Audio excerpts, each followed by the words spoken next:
Well, hello, everybody. Hey, come on now. Let's get into the outdoors. I'm serious. Let's get into the outdoors. We're all on lockdown. You can't go there. The parks are closed. Stay at home. Not if you're hanging out with Sty, you're not going to stay at home. I'm going to bring one of my friends up right off the get go. And there she is. Go. That's Elvis.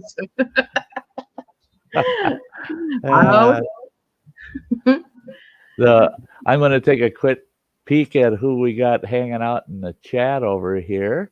But I know we got some folks that came in early. We got Adventures in the Heartland. Hi, John and Jan. Bradley, you were the first one to leave a comment I saw. Thanks for being here, Bradley. Computer Chick, great to see ya. And of course, we got Crazy Ann. She's right up here with me. And we've got Eric Pollock, Infinite Ma, great to see you. Kimberly Ferris, Middle Music Maniac, Mike's World, Wandering Wiley, and William Simpson. Great to see you all. Thanks for coming over on a evening. We're going to be talking about the outdoors tonight. Of course, it's into the outdoors stream.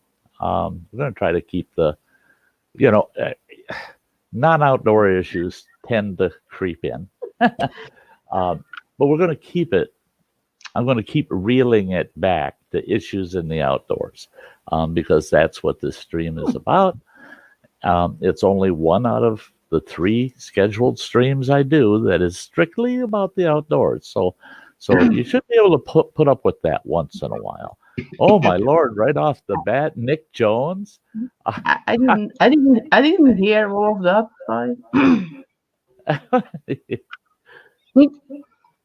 There's Nick. Look at there. That's awesome, Nick. Thank you very much. Thank you. Mm-hmm. Yeah, gosh. Hey, Harry. Yeah, I think we're going to see folks slowly start filtering in, and we got a dozen folks right now. Hey, Chowser, good to see you. Lizzie Ann, hey, sweetie, great to see you. Hugs. Hey, Chowser, hey, Lizzie Ann. Adventures in the Heartland. Hi, guys. Yeah. Yep. John and Jan have become such dependable regulars for me. And I don't like missing anything over there. I started watching The Cat with the Catnip, and then I got taken away. I got to go back there and watch your video with the Cat with the Catnip, because I used to love harassing my son's 2 cats. I'd go to the pet store and I'd buy a pouch of catnip, and then I'd go and I'd sprinkle that stuff. This is terrible. Under his pillow on his bed. I'd sprinkle it under his pillow just before he was heading to bed. And then in the middle of the night, I'd hear him screaming and hollering, "Them damn cats! I killed them cats!" Look there. Look. Hey, Kevin. Just here for a bit. Stupid long day here. Hey, man. I wish there's another one. I saw your premiere and I wanted to get in there, watch that premiere. Your Whiskey Fireside Chats. I want to see it during the premiere. Now I got to go back and watch it. I was behaving. I behaved.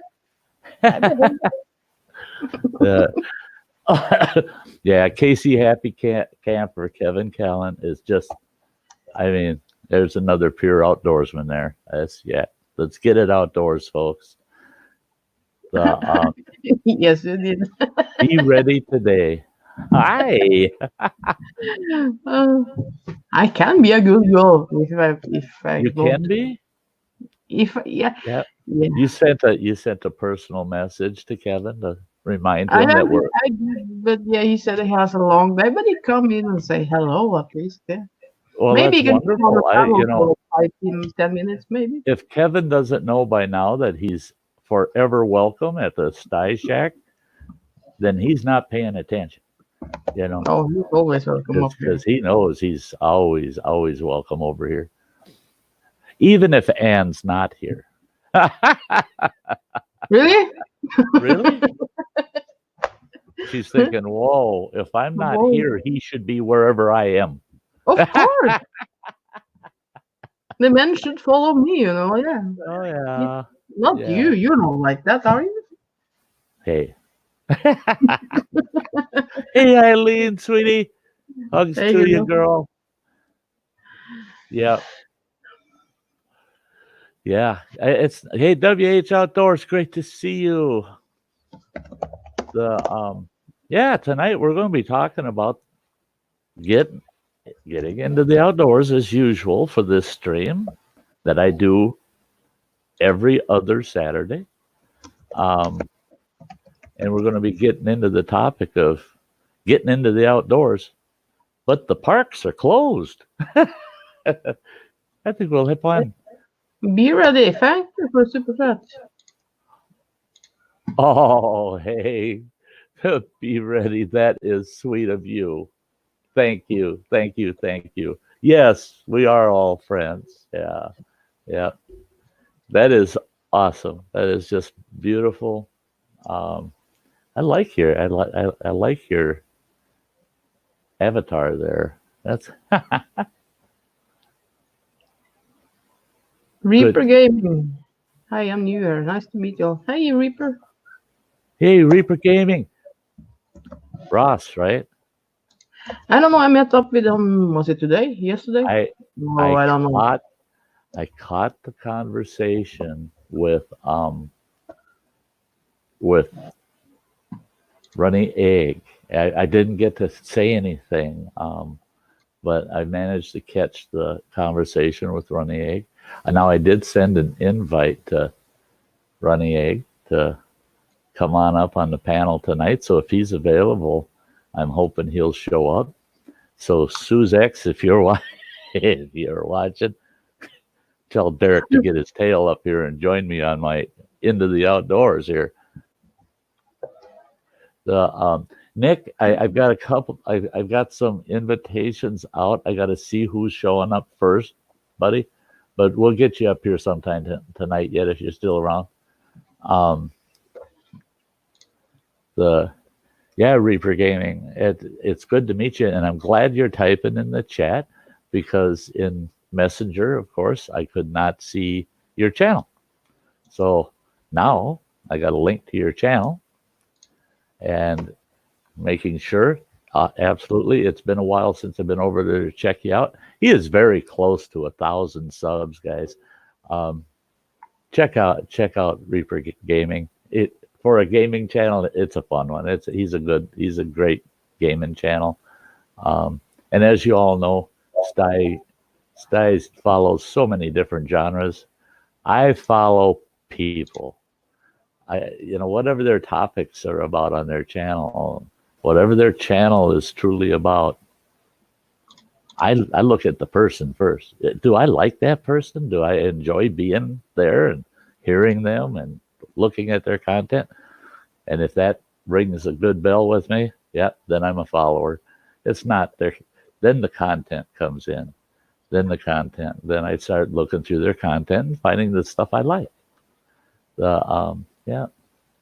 Alabama is on lockdown, but my favorite spots are not the river to clear my head and restaurant. And that's it. That's what my topic. The parks are closed. I've been hearing a lot of people.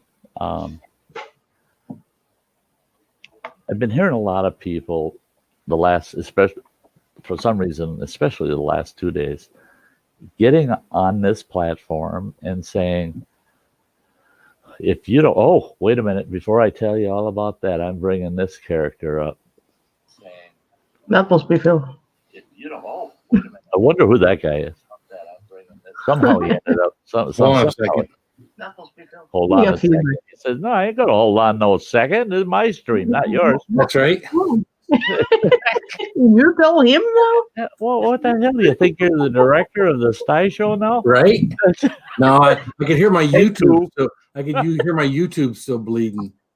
Yeah. If you haven't muted your YouTube side, that's your problem. That ain't mine. I ain't stopping my stream for you. All right, there I am. All right. Now he's got it. Hey, everyone. My first time on StreamYard. Sorry. I have to apologize. I remember your first time on StreamYard. Yeah, I remember that one. Yeah. You're rude, Styles, trying to talk. What's up, Honey, Reaper Gaming, Eileen Ballou, Eric? I'll let him say hello, everybody. Okay. You think you got everybody now? I think I got everybody. Well, it beats having to go in there and type right now. Hey, Kevin is in here. You didn't say hello to Kevin. I didn't see Kevin. Kevin said hi to me. Hanging out. Hi to people said hi to me. And he was on the toilet. He ain't gonna say hi to you because you know that he shows up when Ann's on the panel. Of course. Yeah. Who's that guy? I gotta turn on the neon sign back here so you can see Sty's face glow. Yeah, you can turn it on. Yeah.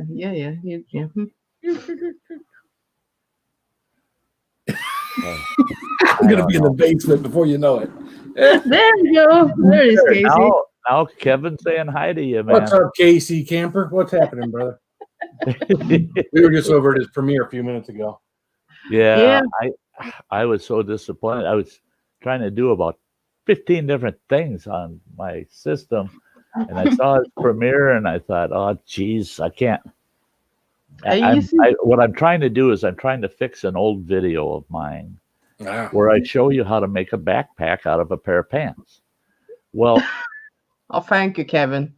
Well, there was a how do I put it? There was like a promo statement in that video about our old camp, and it had the web page for our old camp, and people kept contacting me and saying, your web page isn't you.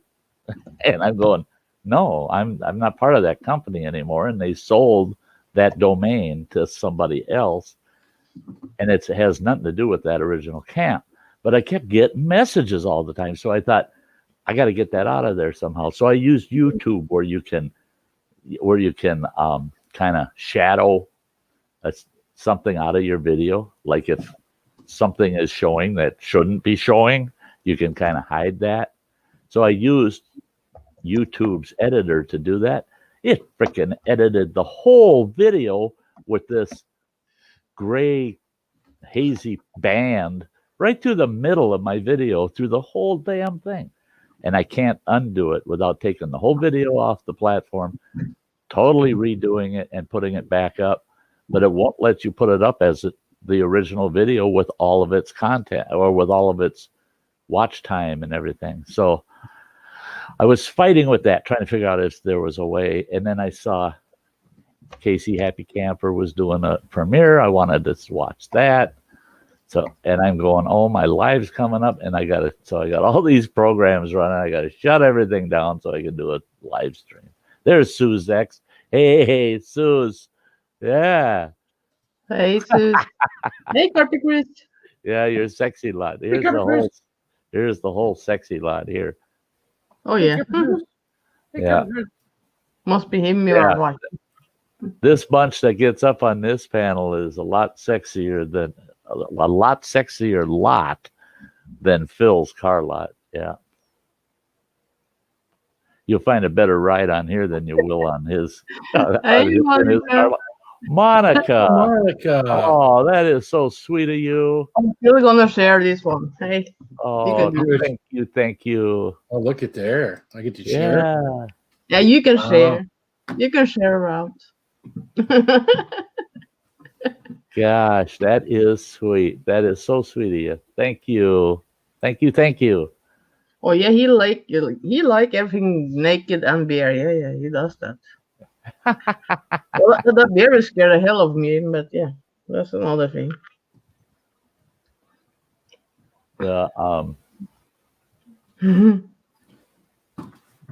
Yeah, Suze X. Sue's ex, I sent the old man a link to get on my panel, you know. Check out Anne's sexy sister Monique. Oh my god, I bet she's oh poor Monique. yeah, that's great. That's great. Thanks, Phil. Thanks, Phil. Oh, I just like I can see her. I see her now. Oh god. I shouldn't ask you to do that. Poor Monica. Oh, she's definitely not used to that, Phil. I just think. It's almost like you make me blush now. Yeah. Oh, You blush, Yeah, she blush. yeah. I'm blushing for her now. Look at that look.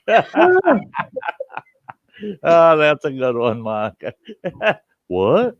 Say what? Oh, I'm sorry, Monica. Oh, okay, Suzek. That's Paper Gaming. Oh, you guys. Thank you for all the support. So much support. Love it. Love it. Yeah, we try to be funny. We try to keep we whoop. I don't want to put nothing about spicy up there. No. With spicy up there. Yeah.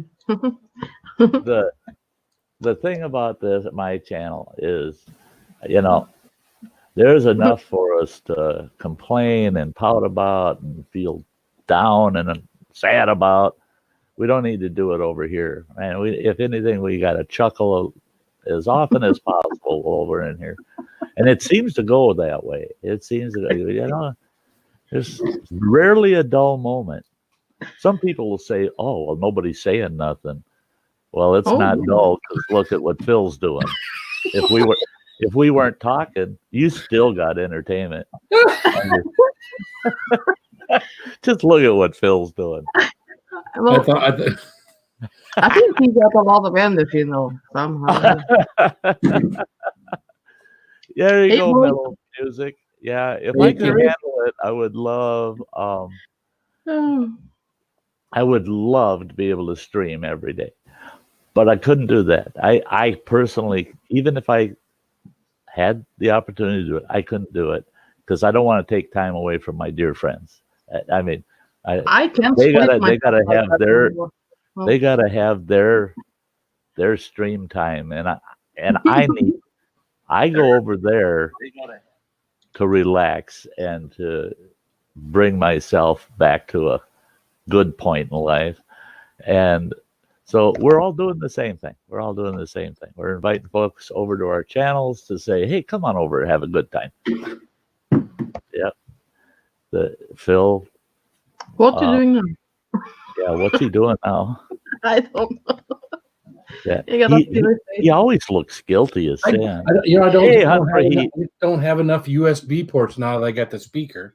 I got the speaker, I got the wireless mouse, and I got the phone, and I need the long cord, and it's a mess. I'm sorry, guys. Do you need your wireless mouse now? Just saying. Why is Sty hiding? I don't know. Sty? Sty?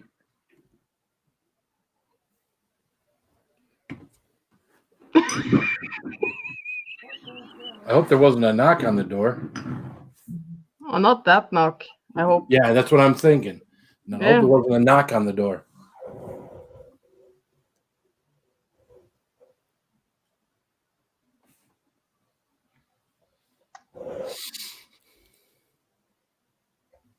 What's going on? Can you hear me? Yeah, we can hear you. Okay, I'll be back. Okay. It says my camera got unplugged. Oh, okay. Well, we were worried there. You scared the crap out of me. Oh, fuck it. I don't get those knocks on the door, by the way. Oh, okay. Okay. It's just not like you blank out like that. So we're gonna say start the camera. What are you worried about me moving? There it is. Suze? What are you worried about me moving, Suze? Huh?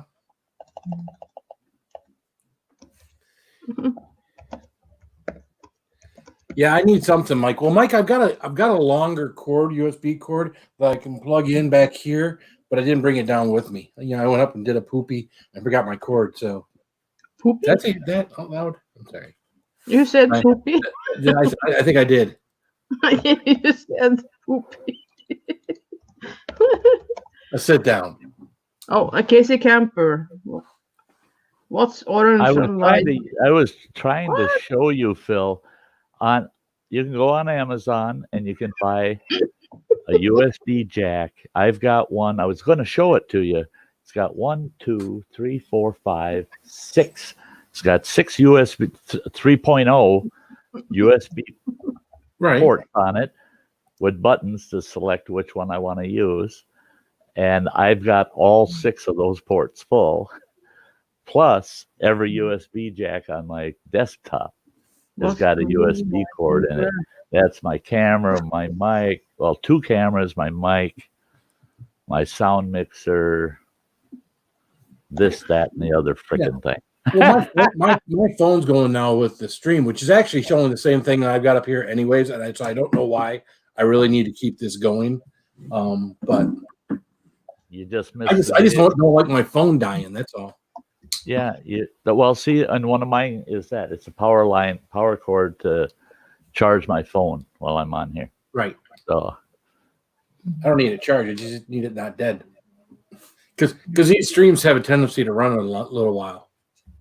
Yeah, most phones can't make it through. Yeah, no. Hey, funny. She's getting in there. Yeah. See, and I'd learned the hard way. I grabbed that USB splitter and I gave it a yank, and it came unplugged and shut my camera off. So yeah, it's nice to have if you got it in a safe spot that you're not going to accidentally unplug it into the USBs. And they're not that expensive. I think I paid less than $20 for that 6 port, and it's all 3.0 USB, so it's high speed USB. So yeah, I can even run my Vixia as a webcam if I want through that block, and it's perfect quality. Yeah. We can't find it anywhere because it's an ingredient homemade hand sanitizers. So everyone has hoarded it. Yeah, Mike is sunburned and she can't get anything for that. And I just told her aloe vera, you know. But maybe coconut oil can. I don't know. Coconut oil. There's a lot of people that use coconut oil. Yeah, for sunburn. Aloe is the best. I tell you what, and I got to get another one. My ex-wife took mine 6 years ago. Oh, God, it's been that long, but doesn't feel like she's been gone long enough. But we had a big aloe plant, and I tell you what, I'd have burn scars. I would have burn scars all over my arms and hands if it wasn't for that aloe plant. If I burned myself, I'd scream, and then you could hear my aloe plant scream, "No, don't cut another chunk off of me." Yeah, because I hit the old aloe plant. Sure healed up the burns. Yeah. Oh, Chili Bean got burnt too, back of her neck and her shoulders. Oh yeah, that's so good. Get into the outdoors, folks. But hey, protect yourself. Use some good. I tell you what, SPF 50 minimum. I've got SPF 80 that I use. Why not just leave a t-shirt on? It's freaking hot out there. That's what I call liquid t-shirt. My ex-wife found out the hard way. Don't wear a black t-shirt. Oh no. Or a black swimming suit top. Yeah. She was out sunning on one of our vacations, and I was out hiking. I come back. She was out on the beach all day sunning, and I get back to the cabin, and I walk in, and she's just in tears, and I go, and she's one that she was kind of dyslexic. And I go, well, what are you crying about? And she goes, I got burnt sun boobs. I go, you what? You got burnt sun boobs? I never heard of them before. And she goes, oh, no. I sunburnt my boobs. I go, you laying out on that beach without no top on? She goes, no, the top was black. I didn't burn anywhere except my boobs. She said just where the black was. Uh-huh. Yeah. I almost always use black, and that's getting hot. Yeah. And it's not as bad if you're wearing a full t-shirt because all of you is getting that. Where she was just wearing the top, like a bikini type top, and it just burnt her boobs. I mean, it just, yep. Boiled egg. RV Kids TV, great to see you. Bit like Phil and his bits. What? What about my bits? What about my bits, Suze? Just a bit. What are you looking at my bits for, Suze? I don't know. Yeah.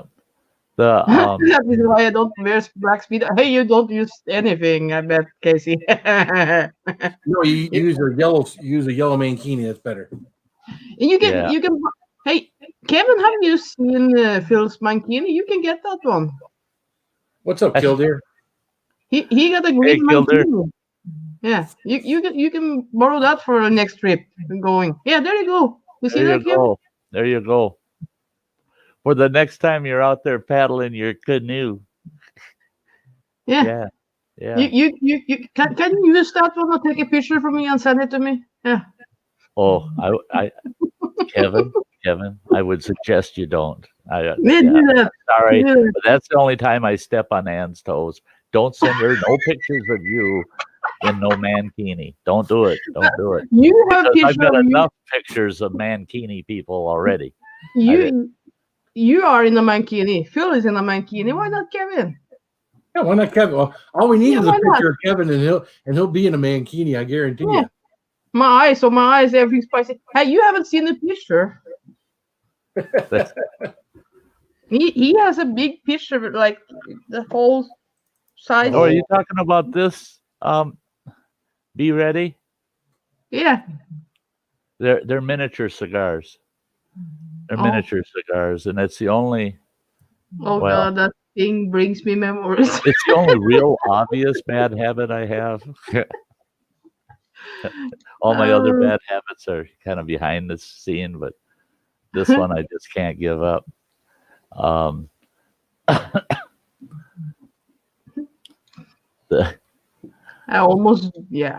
thing brings me memories. That's so good, Monica.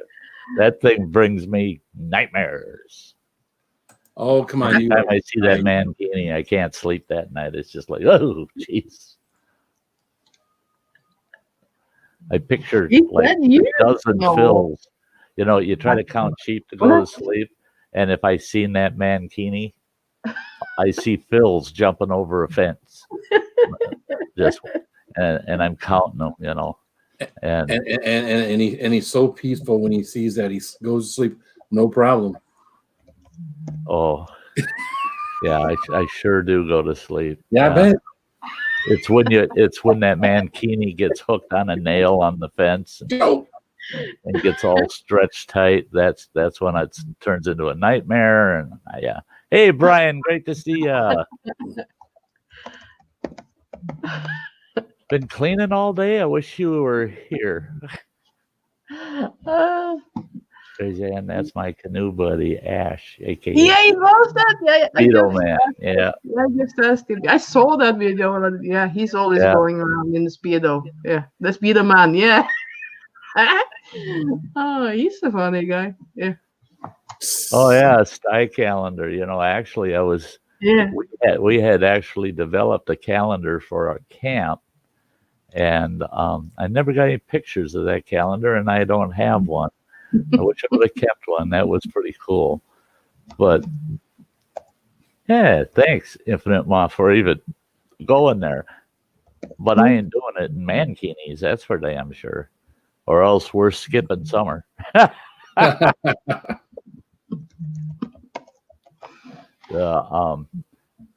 Hey, I have to tell you guys that let's get onto the topic here a little bit. Okay. Getting into the outdoors, I was starting to tell you before I brought Phil up that the last couple of days I've been hearing a lot of folks out here on YouTube saying, stay in place, stay at home, no ifs, ands, or buts. Don't get outside. Don't go out there. If you're going to go outside, stay in your own yard. Don't go anywhere. You just don't travel, period. Nah. And I'm going to give you my take on it, and I'd like to hear your takes on it. But I'll tell you what, if you're hemmed up in a building, especially this time of year, it's cooler outside. It's cold enough. Most people are still running their furnaces. They don't have their windows open, and you're breathing nothing but old air all the time. You're breathing old air all the time, and I'll give you a good example of how that can be bad. Legionnaire's disease. You know how Legionnaire's disease infected people when in its day? It was because of a small little damp spot, right? An air handler has a condenser in it, and it's like an air conditioner, and it'll drip water. Well, that should go right to a drain, so there's never any water just sitting there. Well, you have water sitting in a basement somewhere, in a back room by a sump pump or someplace, and that water sits, it can breed Legionnaire's disease. If it's near an air handler, like your furnace, that's going to take air in the bottom, it's going to blow hot air out of the top of it. It can grab that Legionnaire's disease and blow it, because that's airborne, and blow it through the house or through the building, wherever it happens to show up. We actually had that happen in an administrative building where I was in a financial executive officer for a Native American tribe. And we had to shut our whole administration down because we had a spot in our building by the air handler. They tested the water because there was a spot where water was always being retained on the floor. And they tested it, and it came back positive for Legionnaire's disease. So we had to shut down the building. Okay, now I'm not trying to scare anybody because it's very, very, very uncommon. Okay, but that's an example of old air being circulated through a building, whether it be your home or an office building, or it could be a big factory that's not open air to the outside. Now, they want us to stay in place, and I'm all for that. We need to do the social distancing to keep each other safe, because you don't know. You might be asymptomatic. You might be carrying it and not even know it. So, yeah, we need to stay, 2 arms lengths away from each other. But that doesn't mean you should restrict yourself to the indoors of your house. Now, some people are saying, yeah, but if you go outside, you should stay only on your property. Okay, I'm telling you, if you live in an apartment building or a home that doesn't have a yard, there's no property to go with it. All you have is this box you live in. Open the damn windows, folks. Open the windows. You need to get into the outdoors. You need to open those windows, get some fresh air through your house. And I recommend you do it once a day. So what? It's going to cost you a little extra in your power bill to bring the temperature back up where you want it. But you need to have that circulation of fresh air. Now, that's historically proven. I mean, when the plague was ravaging Europe, they found that people were so scared they closed themselves up in their homes, and everybody in the damn home would die of the plague. And they found that one of the best mitigators was fresh air. We got to kick all them windows open. We got to quit hiding. So you need that fresh air. Now, if you don't have a yard, people are saying then you shouldn't leave anywhere. You should just stay put in your home. I am totally against that, folks. I am totally against that. Now, I'm not saying that you just go out there and mingle with other people outdoors somewhere. No, you can go from your home to your vehicle, never be in contact with somebody, and then you can transport yourself out to the outdoors somewhere where there aren't other people. Park your vehicle, get out of it, and take a walk in the woods. Just get out. And they saying, yeah, but the parks are closed. Okay, the parks are closed, but it's not just the park.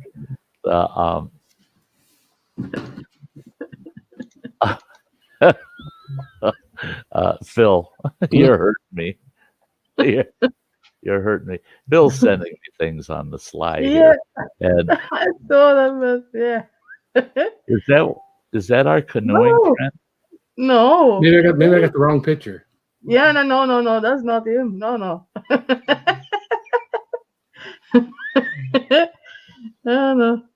Some poor innocent bystander. Hang on, I'm gonna send you. That's not the best picture of him, though. If you go in there, That's not who you think. That's not who we. That's not. No, not his body, is it? Yeah, I think so.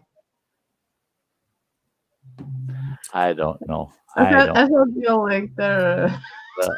Who is that? Who is that? No, it is not. You think it is? No. Yeah, it's a body. Yeah. Back to the story. Back to the story. Sorry for interrupting. Everyone. Now you got my mind way the heck off in the Caribbean somewhere with a bunch of really ugly buggers on the beach. But but I'm telling you, folks, that we need everybody to take at least once a week, get out and spend a couple of good solid hours or more into the outdoors and take in that fresh air and stay away from people. And I don't, I understand people are scared and they're nervous. It is a scary thing. I'm one of the people that I do not want to catch that crap. It could kill me. With my health conditions and the sort, my age, yeah, that stuff could kill me. But yet, I will go out, get my truck, and I'll go in the outdoors. I'm still safe. I'm just as safe doing that as I am staying in my house with the windows closed. I mean, so I definitely need to encourage people to get outside. I don't think and another thing that staying inside does, another way it makes you ill, mentally ill. It does, folks. It causes depression, anxiety, all of which, and stresses you're not used to because you're worrying about your job, you're worrying about everything. You need to get away from that for a while. Because all those stresses actually affect you physically. So I encourage everybody, go to a remote spot somewhere, a county park. Here's the thing: parks are closed. That's a given. Every state has closed its public parks, whether it be local, state, or federal. But the public lands outside of those parks, they're not closed. They've admitted they can't enforce someone hiking on those lands. So it may not be an established trail. It might just be a stroll through the woods. You might have to go around things and duck under a bush once in a while to get down the path. But don't let that discourage you. Just get out there and there you go. Yep. Now he's sending me stuff still. Yeah. Oh, that's it. Yeah. That's it. I know who that is. The sad part is I don't think he's here anymore. That's probably. Oh yeah, you may be lurking.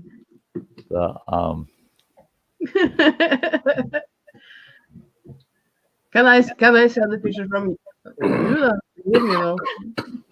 Sty. Oh, send Send that one to him, Ann. Okay. Yeah. Tell him we caught him. No. Yeah. The ice must be out, and he's ready to go canoeing. He's got his best canoeing outfit on. He's showing off his new canoe. There you go. They were having special. He's here. He's here. Hey, Yeah, I know. He's there always he is. What's going on? Hey, Yeah. Roman. Hey, Roman. That's awesome, man. I love that statement. I did a marathon on my deck. Took 14 hours and 16,678 laps, but it can be done. There you go, buddy. There you go. See, I did that. When I had my open heart surgery, it drove the medical staff in the cardiac unit crazy, because every chance I got, I was up, and I mean, I couldn't walk without a walker and IV pole and a monitor hooked up to me, and off I went. And Oh my god! Oh my god! Oh my god! What's that? Sorry again. But I hiked the interior of that cardiac unit all day long and half the night, and I got out of the hospital on the 5th day, counting the day I had the surgery. 5 days later, I was leaving that hospital, and I could have easily walked 3 miles without any issues. And it was because you can do it. You don't have to be in the extreme outdoors. You just go do it on your deck. Do it on the deck. You're on the deck. Do it on your deck. Okay. Have anyone doing the checkouts? You have to go through the self checkout only. Problem is you have to use the handheld scanner, and plus, if you're using a credit card, you got to put it in the machine, type on the pad. Yeah. Okay, Reaper Gaming says, nice to meet you, amazing lot, but it's getting late. I need to go to bed. Thanks so much. Chatting. Stay safe, everyone. You too. Thanks for being here, Ross. It's great to meet you.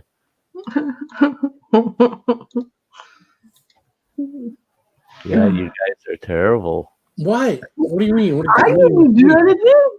I didn't do anything except send stuff Phil did around. You told me. Hey, I just sent a picture to my close and personal friends. Yeah, Yeah. and he told What me my to close send and personal friends do with that, I don't know, but and That's he it. told me to send it. Yes, send it to him. Send it to him. He said, "Are you okay?" I sent it. Yeah. I was just testing. You to see Well, if you would do such a thing. I listened to you, you know. So yeah, I did what you say. If you said no, I mean, I wouldn't send it. Oh yeah. Yeah. Can I send your picture to them? is the hunt for heat Be here? ready today, said Oh, Jesus. Sty. I've started my channel on my deck. Well, you got to start somewhere. Can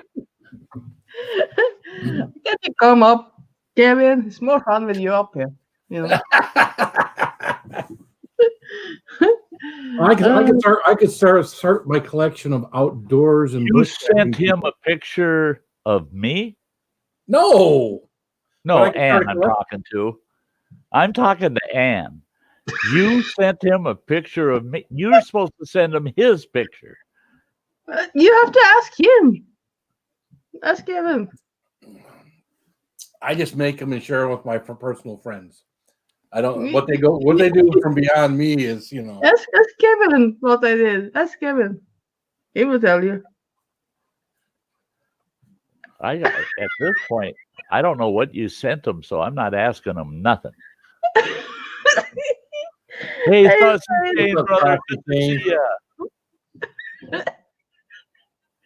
Help, Shane, help. Why did you ask if I was able to? I don't know. Oh, why? Because what you just sent me there, Cindy. Why else would I ask? That's There's like What another happened show going on behind the show. There you go. stays on her site. LOL. No, it don't. No, it don't. You can say that all day, Kevin, and I know better. No, it don't. No, that's between me and Kevin, you know. Oh yeah, it sure is until tomorrow. Yeah, What's happening to tomorrow? yeah. It stays on there until she sends it somewhere else. Yeah. Yeah. We'll see it all. We'll see it all in the next within 24 hours. Yeah. We will see.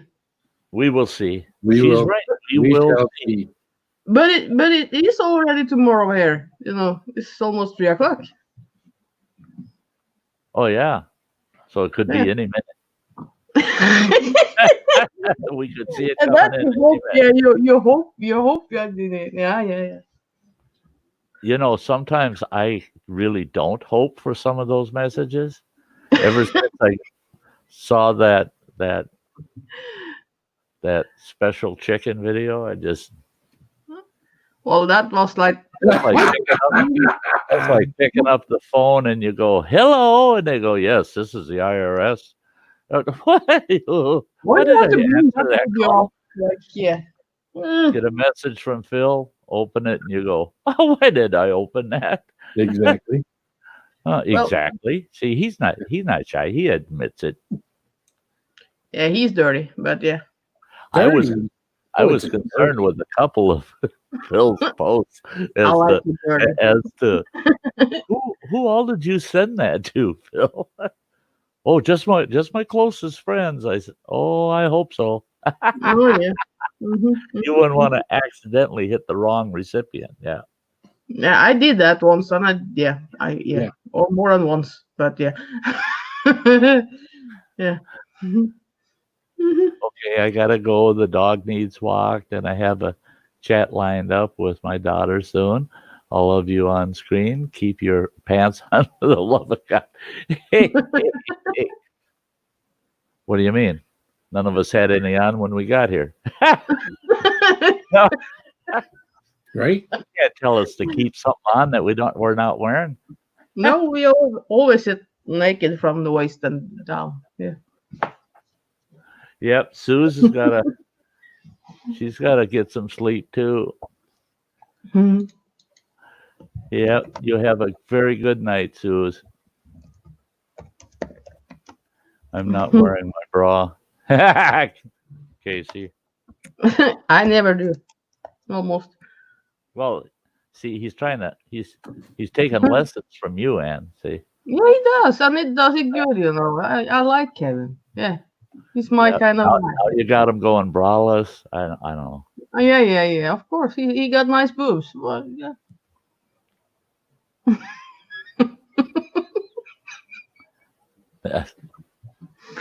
Oh no, he's making a picture again. I can see that by his like. Yeah, he's oh, messing around. What? is that something you got from? I am Cindy, paying or- attention. I am paying attention to what you guys are talking about 100%. I didn't say that. I just look at you. Yeah. Mm-hmm. If you're not wearing pants, then it's time to go to Home Depot. Yeah. Spit up on me. Hey, don't spit out those. Yeah, no, don't do that. Oh, hey, Kevin, be careful. Don't waste any whiskey. You better lick it up, eh? It up. Yeah, need a man bra. It's nothing wrong with your boobs, Kevin. It's just nothing wrong. You look good in speedo too, yeah, or a mankini, yeah.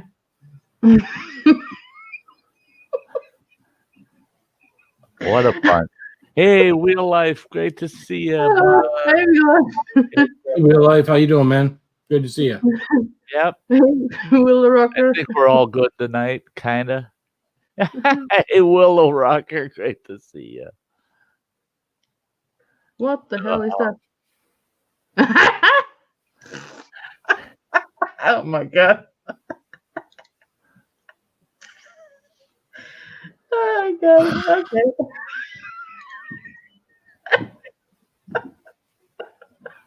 Thanks, Will, for reminding folks. Yeah, hit the like button for me, would you? Share it out, folks. Share it out. Yeah, it's this. We got into the outdoors topic. I am into the outdoors when you're mankini on the beach. That's outdoors.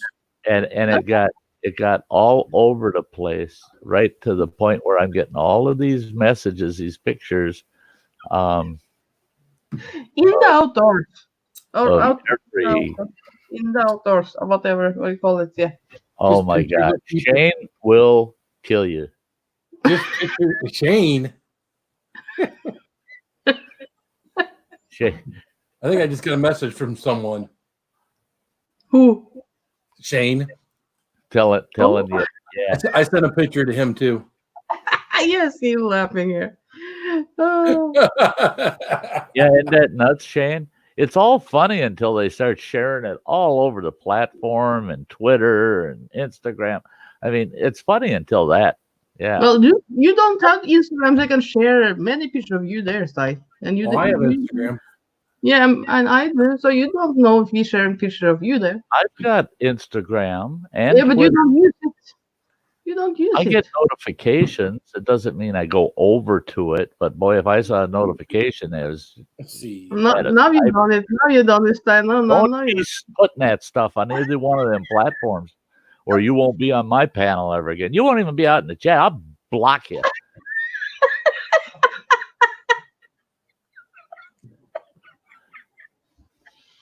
You don't think I'd do it, but oh boy, I would.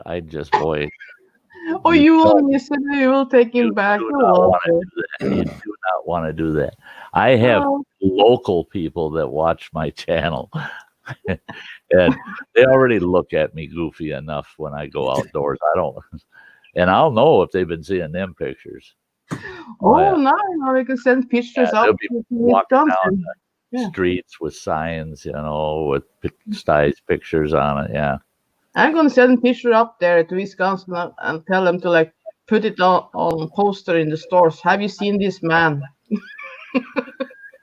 I'm gonna put Spicy's mankini picture on the wanted posters there in the post office. Yeah. Yeah, I'm just gonna go down about 6 or 8 of them and then stick his mankini picture over somebody on there. 10 most wanted FBI, and yeah. Well, they wanted his mankini. I want to be in the top 5. I don't want to be in the top 10. I want to be top 5. Yeah. Well, you'll start at top 10. You'll probably end up on the front. I like top 6. Number 1 offender. Top 6 is best there. Mm-hmm. Yeah. Yeah, I don't use my Instagram at all. She's right. I don't use my Twitter at all. I don't. I'm locked there. I don't know how to reopen it. Hey, people. The mankini should be made as a boat sail. You ain't getting nowhere. Yeah, really. There ain't enough there to catch any wind. That's it. I mean, now I could see maybe using it as one of them slingshots that you swing around your head and then let the rock fall. Like David and Goliath. It's got that nice pouch to put a nice big rock in there. You put that picture on Shane's channel. I just got notification. Oh God.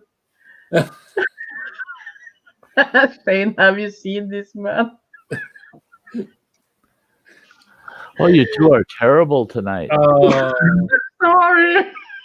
He's having fun. Sorry, I had a couple of rough days. Sorry. I had a couple of rough days, so I'm going to come over and take it out on Sty.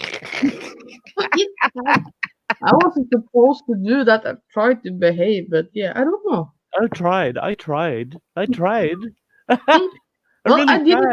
hard. I did my best in Kevin's stream, as I promised, and I did that. So yeah. Yeah, we come over here to not behave. Yeah. I believe that. I believe that. Yes. We got to be on our best behavior on other people's streams. Nobody's like used to that if I behave, you know. It's like, yeah, what's wrong with you? Oh, Shane's wife got that too. She's cracking up. Well, because she's on Amazon. She's on Amazon right now ordering one for you, Shane. In that picture, he put on 20 pounds. Yeah, he's not so big. I've seen his legs. You just send me that picture? He bulked up for that picture. All right, guys.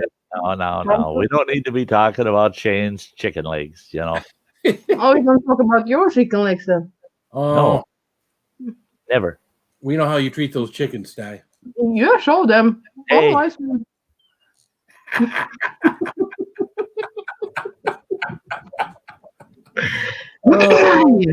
I haven't eaten. I still haven't eaten chicken since I've seen it. Cream-filled chicken? Cream of chicken. Creamed of chicken. Yeah, it's going to be a while, I think, yet. That was a weird-looking turkey baster he was using on that chicken. Oh, oh, you're bad.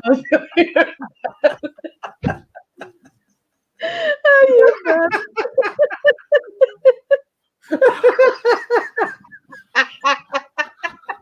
It was when he was using that thermometer to check its temperature. I didn't go so far. I don't know if she's done yet. I'm going to use the thermometer. I didn't go to see so much. I didn't see that. Yeah, hunt for heat. You're absolutely right. You don't want to go to somebody's home for dinner and then they put a big roasted chicken in the middle of the table and you go, how juicy is that? Just make sure it isn't Chinese chicken. Yeah. Where did chicken come from?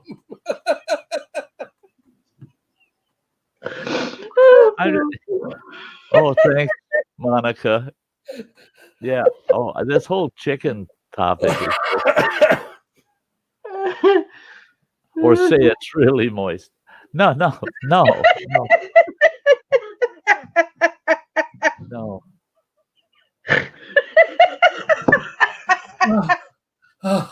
Somebody yells in the kitchen, is the chicken done? And you hear some guy yell back, yeah, the chicken is, but I'm not.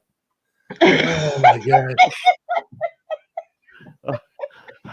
Yeah, not what you want to hear before dinner. No.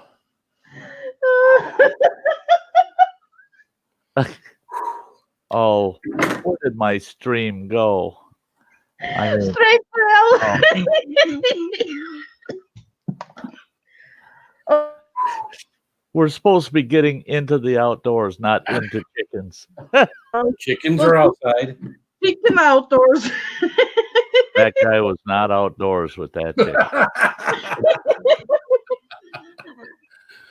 Well, I guess he was out to get the chicken and bring it indoors. Yeah, that's it. Yeah. Oh, he was, I mean, now I have that other video series called "Taking in the Outdoors." That's what that chicken is doing. Taking in the outdoors. Yeah, I need bodyproof mascara and makeup. Chicken was taken in the outdoors. He was taking in something. You could see the outdoors past him hunting for heat. That is true. I mean, there was no door or no window on that place. So Monica, you're kind of semi-outdoors.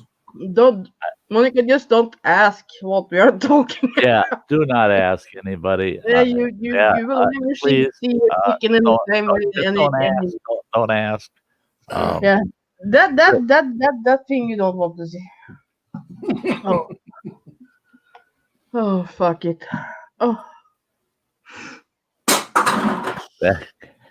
Laughing. Yeah. So yeah. Okay. Well, hang on. Just... Folks, make sure to get yourself outdoors, get some fresh air.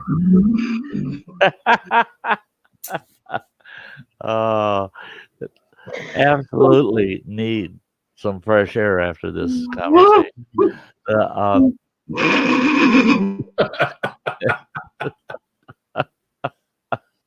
Yeah, more like the back door. Well, apparently, Monica outdoor, never shared that video with you.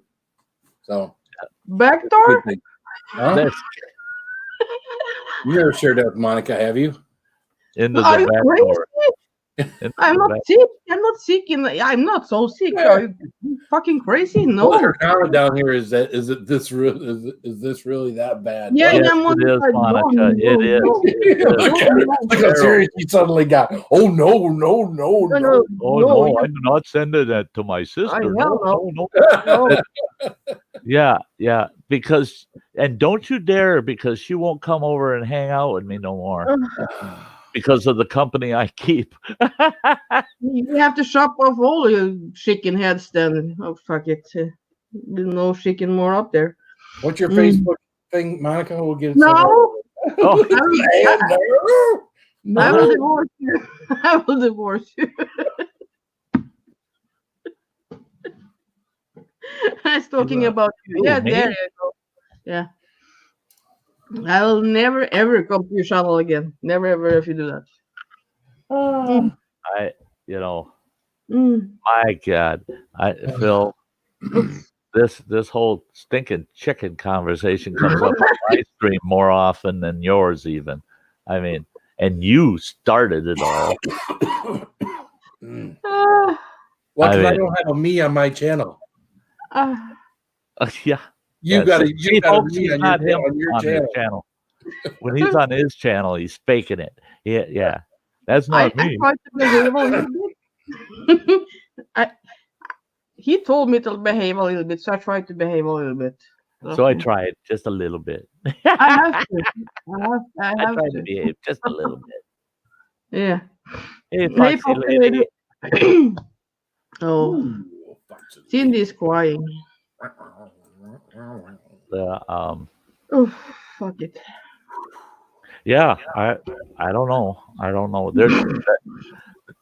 I think that's what happens when people are isolated and stuck indoors, and all they got is the internet. Oh yeah. Because some of that twisted thought, if that's happening out in the woods, oh man, you're gonna scare all the animals away. I think it was in the kitchen. I don't know. Wasn't like you went and grabbed a possum or a raccoon or something. Yeah. Oh, geez. No.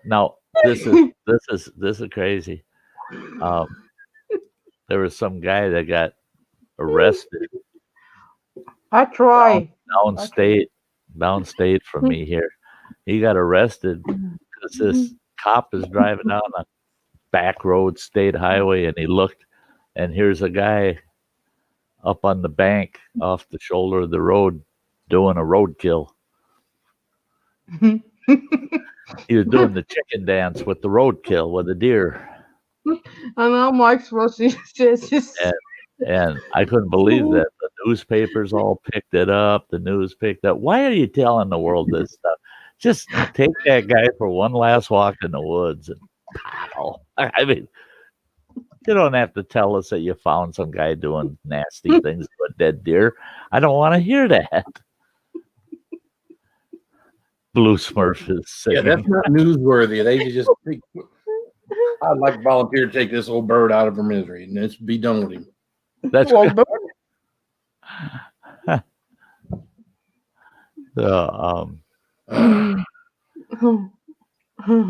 What, Monica? What? I don't know. I lost it. I don't know. Try to get back on track. Yeah, try to get the brain. Focus. Yeah. So focus, huh? Phil, have you come up with any other reason to get outdoors, get out in the woods other than chaga? Chicken? Hey, NATO Grammy. No. We did the. It'd be nice if I could find a way to get through the neighbor's property. I know they hunt way back in here, but this guy's property here with like a few hundred acres. I know my neighbor goes back there and has permission, but I don't know that I could go back there and Although there's a place going on the way to North Branch where they got a ton of freaking white birch trees. I just don't know if that's state land or not. Oh, yeah. Get on a private Zoom meeting and do karaoke and or crank the tunes. I ain't doing no karaoke. Karaoke. Karaoke. What the hell is karaoke? Is that like karaoke? Yeah. Yeah. Everybody shows up to sing, and none of them can until they're into about their 8th beer. Then everybody can sing and nobody can. Right. Right. The singing gets worse, but it sounds better. Yeah. What's up, Izzy P? Choking on a frog. Or Or choking a frog, sorry. Choking a frog. Went out turkey hunting this morning, opening day, and back out there tomorrow morning. Good for you.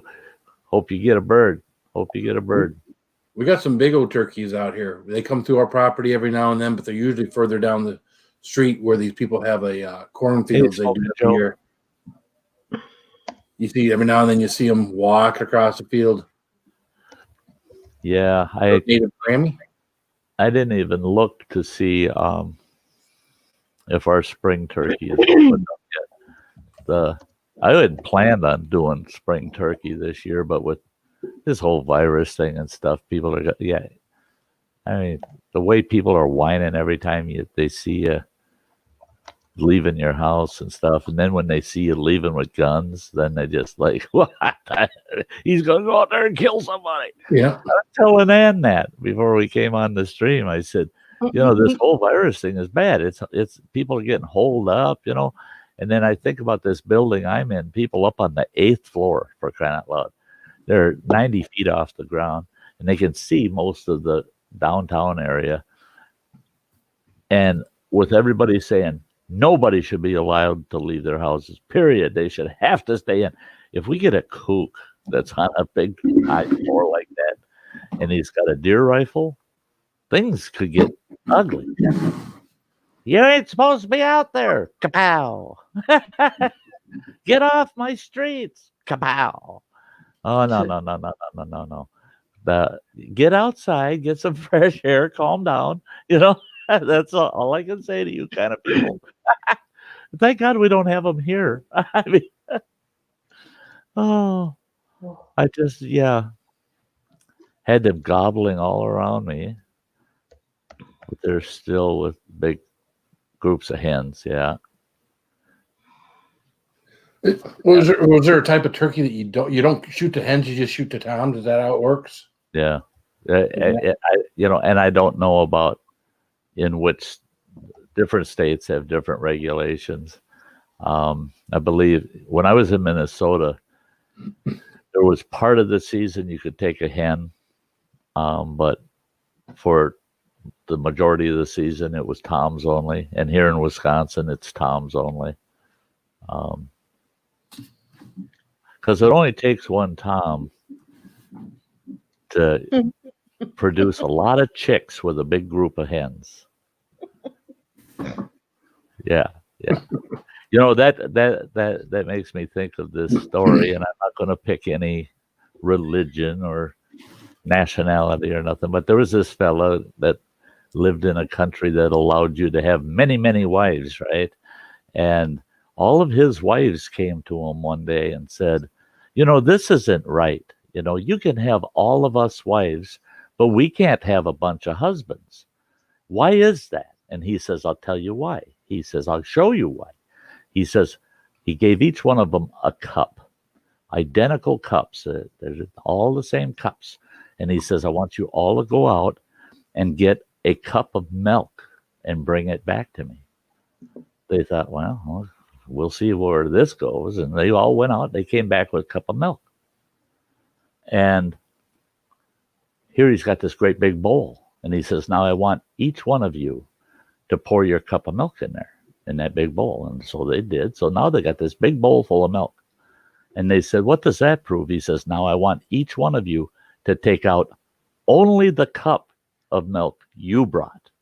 None of the milk of anybody else's, just your cup of milk.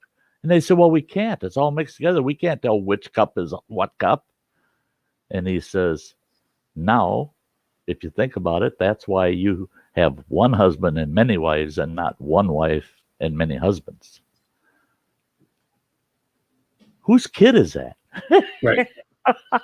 You never know. Yeah. Yeah, I thought, well, yeah, he's kind of figured out. It is woman that gave birth a black one and white one because they had have sex with the like old kind, you know. So yeah. But if you've got a bunch of husbands and they're all different, but there's maybe two that are the same, and the kid comes out looking like them, those two are going to be fighting over whose kid it is, you know. So yeah, and the thing is that doesn't work either. That does not work either, because you can have one person of one race and a person of another race, and their child, you don't know which race it's going to look like when it's born.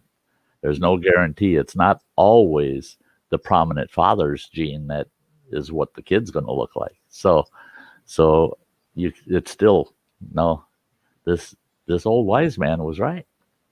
He was right. There's no way you're going to be guaranteed. Yeah.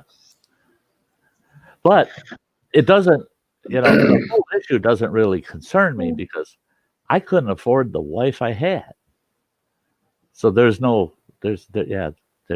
not everybody has so expensive wife that you have, you know. Oh yeah. I mean, not everybody is like that. Yeah, I could, if it was based on what a person could afford, that they wouldn't let me saw my wife in half, because I could only afford half of it. Yeah, they just wouldn't let me do it. Yeah, that's frowned upon. What part will you keep? Hey, we'll see you. Be ready. Thanks for being here. Yeah. Have a good night. Be ready. Have a good night. Be ready. Yeah. Yeah, laughs. I'm sore now. It's like you got a sore throat. Yeah, not from what you thinking. Why? You said that. You said you. Yeah, never mind. I haven't done that in many years, you know. Yeah, so no, it's not that. But no. Oh, you guys. What? I just tell the truth, you know me. I put it out there. I just put it out there. Yeah, why not? Sometimes there's all kinds of why not.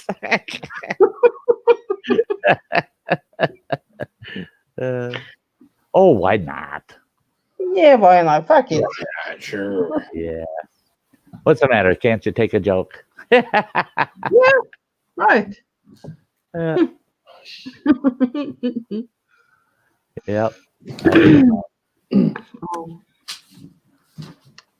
Where the heck am I? in the bush with my kidney. Yeah. And a chicken. Well, somebody must have said something bad tonight. Why is that? Because I already got 2 thumbs down. Oh well, yeah, Or else they're jealous. Or else they're jealous of something. Maybe the one is lurking.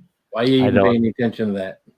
I don't either, except that I was just going through my tabs up there and I'm going, oh, I got the stream on YouTube up there, and I clicked on it and there are 2 thumbs down. I sometimes get thumbs down before I even start a stream. Yeah. Oh yeah. I was lurking all over YouTube today, and I was in a stream earlier, and I thought it was a really good stream, and it was low keyed and going very well, and everybody seemed happy to be there. And hey, Aid, good to see you. But I couldn't believe it. They had 20 thumbs up and 10 thumbs down. Oh yeah. And hey, I'm get like, it on, Granny. No, that was another. Get it done. Get her done, Granny. What's up, Granny? What's up, Granny? Hey, Granny, you want to come up and visit with us? Yeah. Ann will send Was that your you voice? a link. What? Was it your voice imitating mine? Yeah. Oh. Yeah. I don't know where the hell that voice came from. I'm like, what the hell was that? What the hell was that? That was me. Hey, has anybody out there ever noticed that Oh, crows mimic other birds? Do they?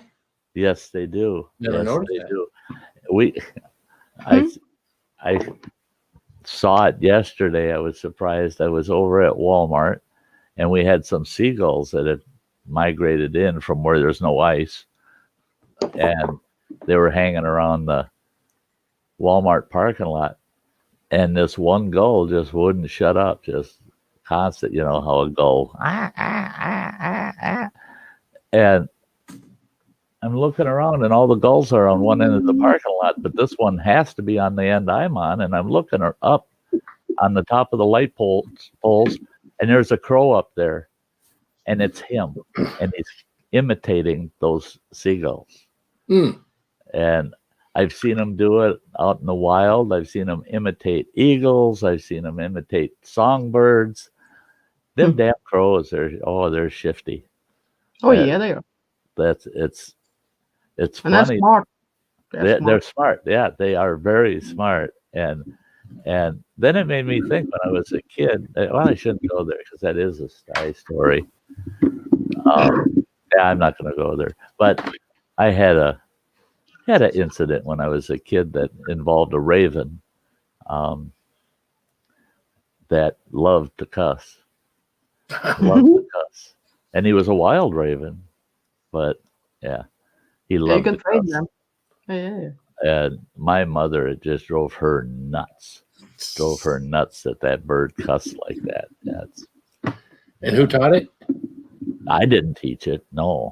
No. But he taught me some of my first dirty words. Yeah. That's cool. Yeah. A bird teach the kid. Okay. Yeah. Not- Yeah. Yeah. Well, if the kid's young enough, and it's a more mature bird.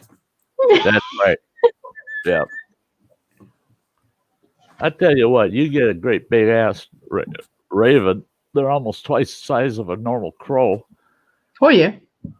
and he's standing You got ravens up here, so yeah. sitting on a rail of a porch, and you're just a little kid playing out on the porch. Not And that kind.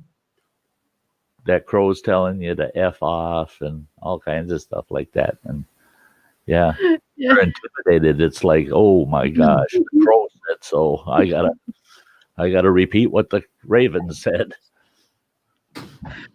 Oh yeah. Mhm. You don't have ravens in Norway. I saw my first cowbird today. Yeah. Them big bastards. Yeah, I'm glad one's never want a taken bet? shit on Huh? me. Them big cowbirds. Want a bet? What about? What about? What about?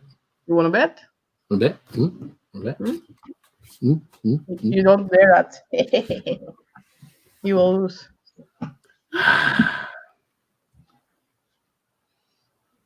I only bet when I'm sure. That you only bet when you're sure. Yeah, I do that. There was somebody telling me that I don't remember what state they're in, but they got horse tracks.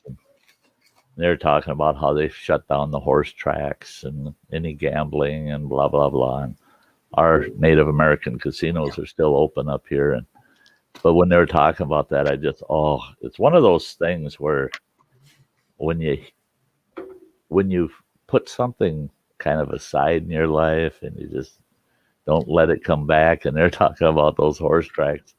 Oh my God. Then I started thinking, I want to go back down to Florida to the dog tracks. Oh, I used to love betting on the dogs. I always come out good too. I always come out good at the dog tracks. You got to study the dogs to come out okay. But people say, what's so fun about watching a pack of dogs run around in a circle? well, it's not just the dogs; it's the atmosphere.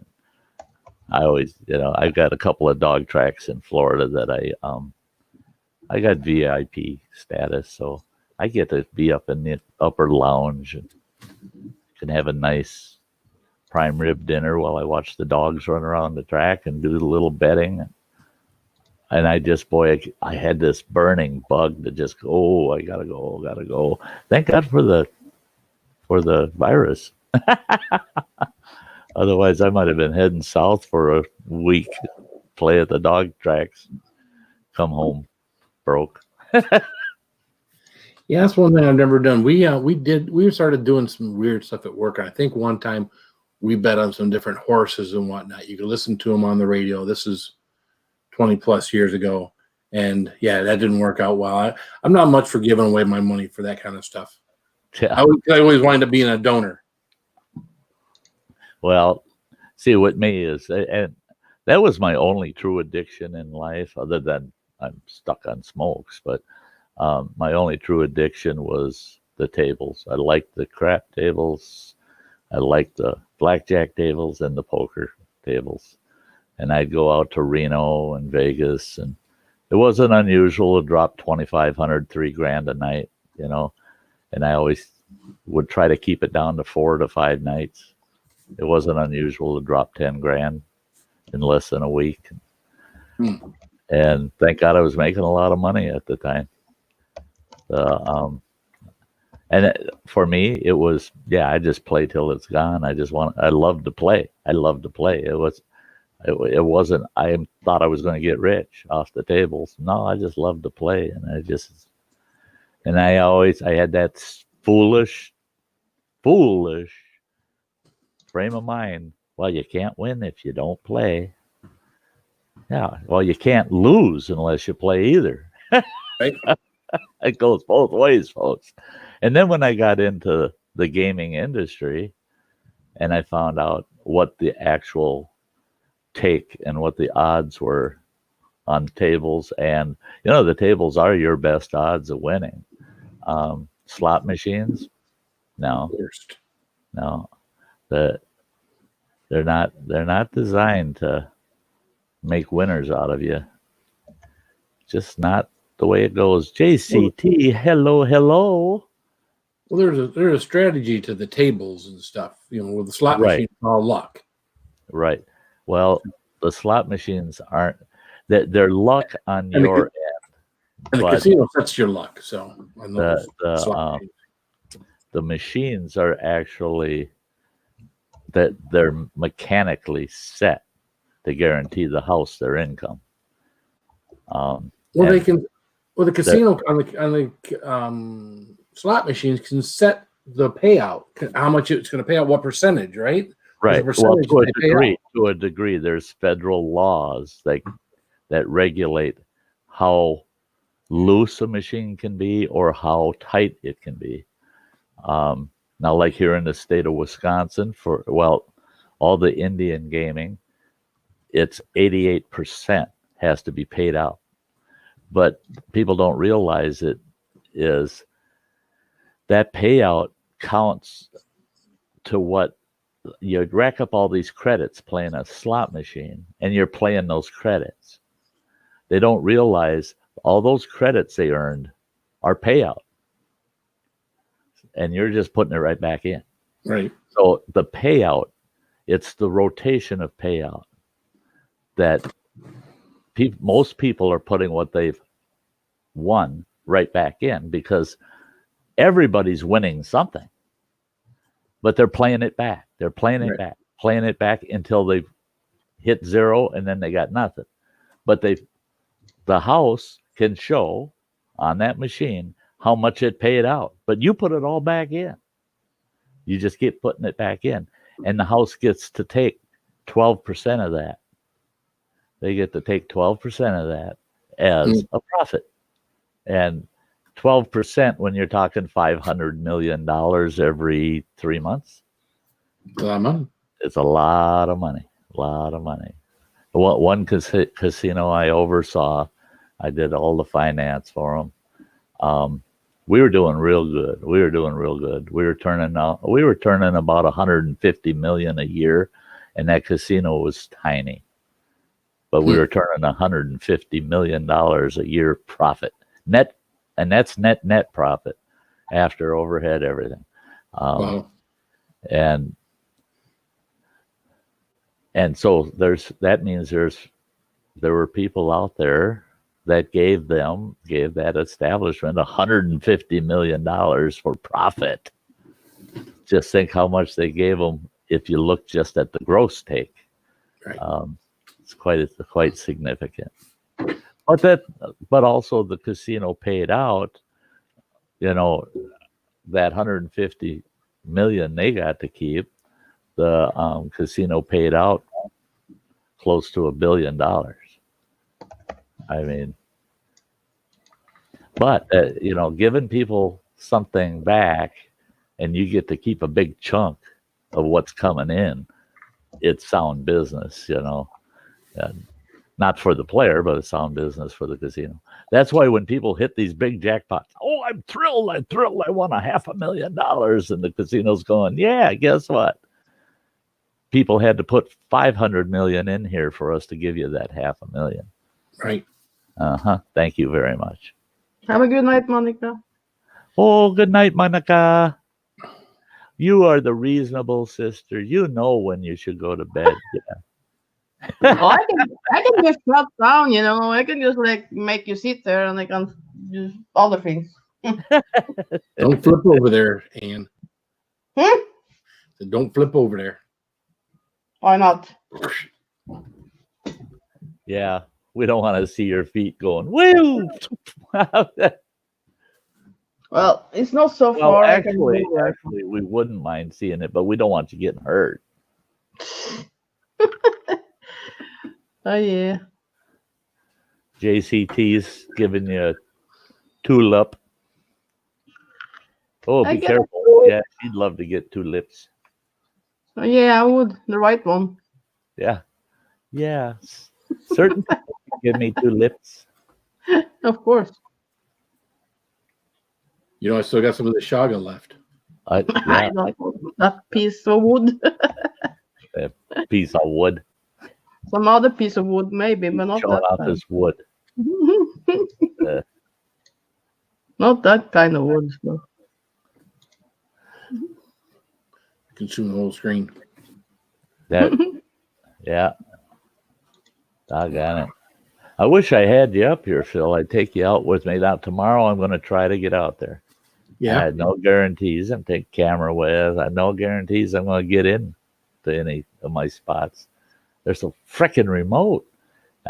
If there's no snow and the ground is solid, I can get within quarter to a half a mile of some of those spots. But if those roads are bad and it's nasty out there and there's still a lot of snow, most of my spots I can't. It's going to be 2 miles of hiking in. So we'll see. Keely, hi. Didn't one Native American tribes start casinos? They are supposedly doing well. They're young and inheriting the money. See no need for education, being lazy. Real issue. It's in a documentary. Okay, there's a couple of tribes where they had very successful gaming operations, and they went with per capita on the net income off of their gaming operations. And people all of a sudden were getting $1 million a year just because they're a tribal member. You get $1 million a year. So they all quit working. And all of a sudden they saw the drug addiction rate go right through the roof. And they've got these millionaire Native Americans that are struggling with drug addiction, and they got nothing. They're renting rundown places and everything, but they get $1 million a year, but they're spending it all on drugs and on their friends, partying, blah, blah, blah.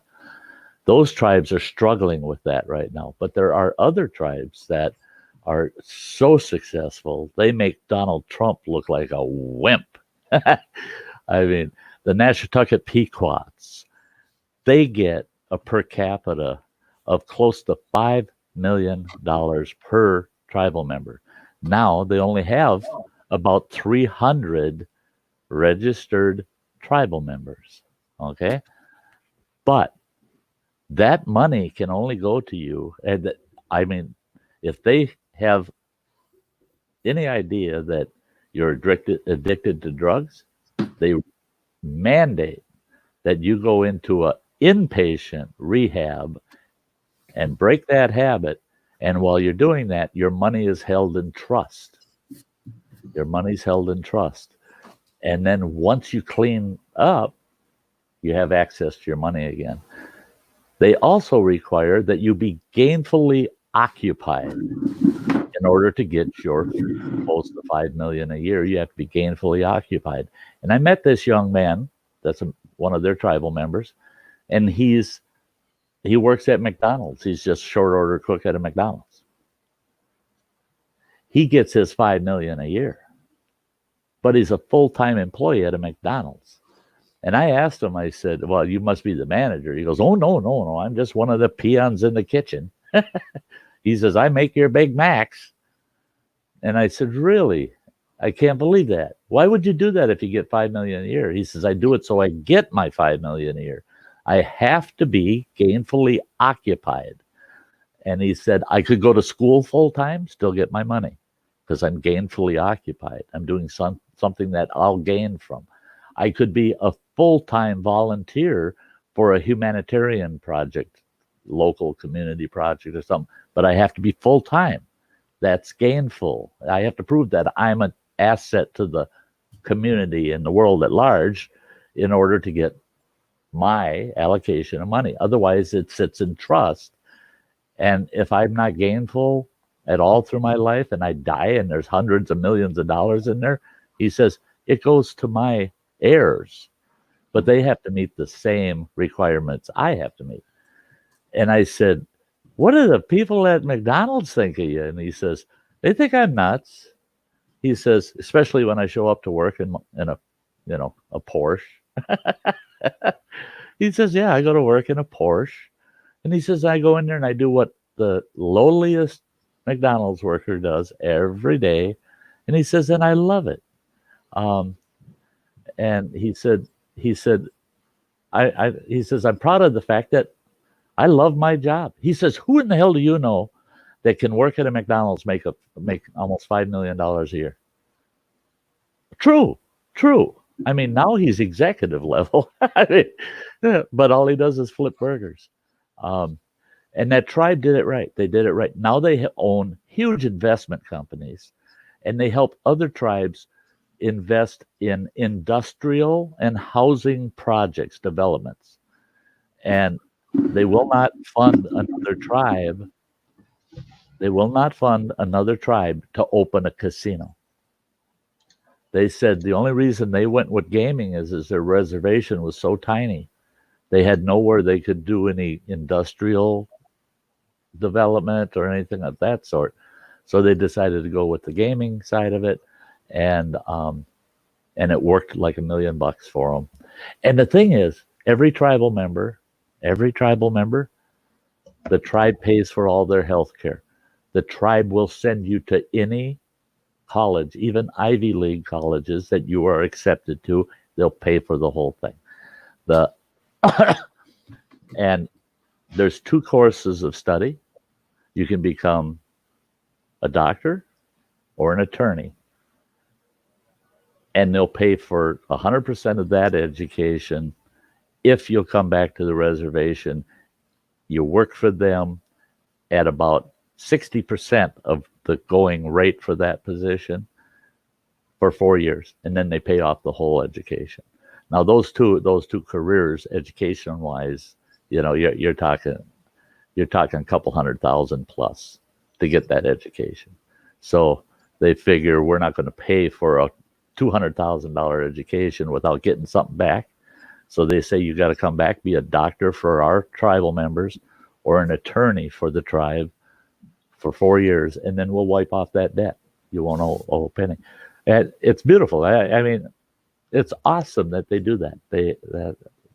And the Navajo are a lot that way. That they send their kids off to law school and to medical field, and they do the same thing. You come back here and work, we'll wipe out your whole educational debt for you. But you got to come back home and provide those services to our people. And the Navajos don't like that. Hey, get her done, Granny. I can come up, set up in my she shed. Yeah. Well, come on up. And did you send her a linky dinky dink? I can do that. I can do that. Linky dinky dink. He's starting to get me killed.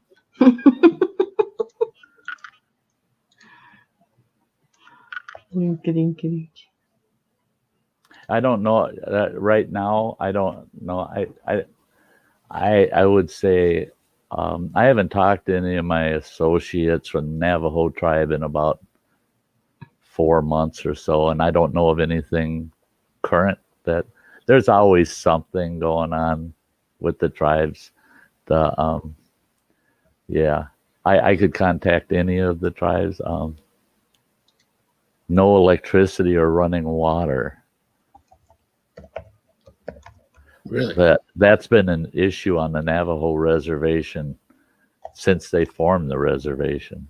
I mean, they built housing developments on the Navajo reservation. See, for several years, I was very involved with the Department of Housing and Urban Development and its relationship with the tribes. I sat on a congressional policy development team, and we wrote CFR 1000. There's quite a few sections of that I actually wrote, and what that did was it made the tribes separate from all other HUD programs in the country. The tribes have their own set of laws that we got the rest of the government out of it and got a set of laws just for the tribes, and that also created the HUD Department of Indian Programs. So they're treated totally separately. But before that, HUD approved huge housing settlements. They went in, they built all these beautiful homes for tribal members on the Navajo reservation. They built them so far from any water source or electric source, none of the homes had electricity or water. The wells, they couldn't even drill wells. There was no aquifer under those sites. So the tribe was left with all these beautiful homes. Nobody could live it because it couldn't get utilities to them. Hey, there she is. Get her done, Granny. Hey, Granny. Hey, Granny. You need Get to it get He just pulled me up. I could have been anybody. I'll be right back. Oh, I didn't just hear them all. Oh. No. At least have something to watch. Hey. Yeah. Don't get too excited or I'll put that in the basement. I'll go hang that picture in the basement. I will go in the basement then. Yeah. Yeah.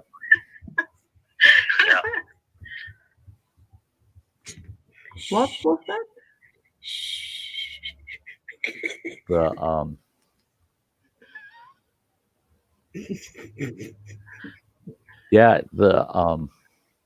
Your company there?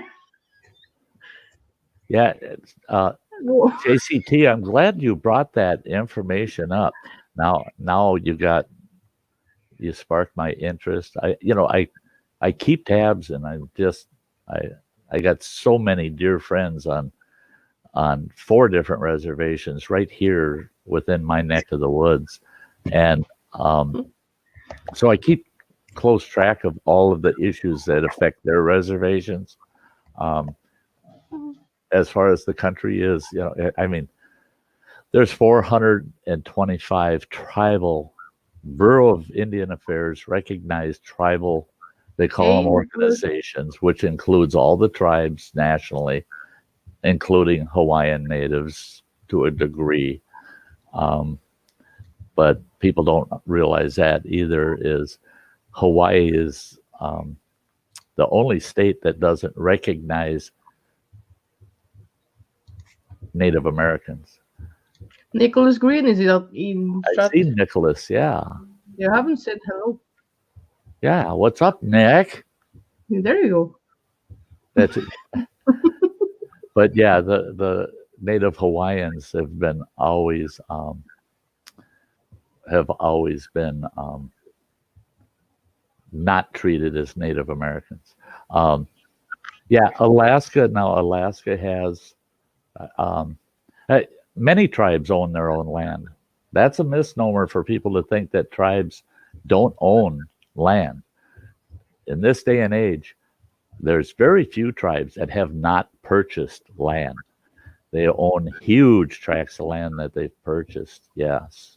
Yeah, I wrote a $50 million bond issue for our local tribe here, the Bad River Reservation, to purchase 14,000 acres of prime, beautiful land.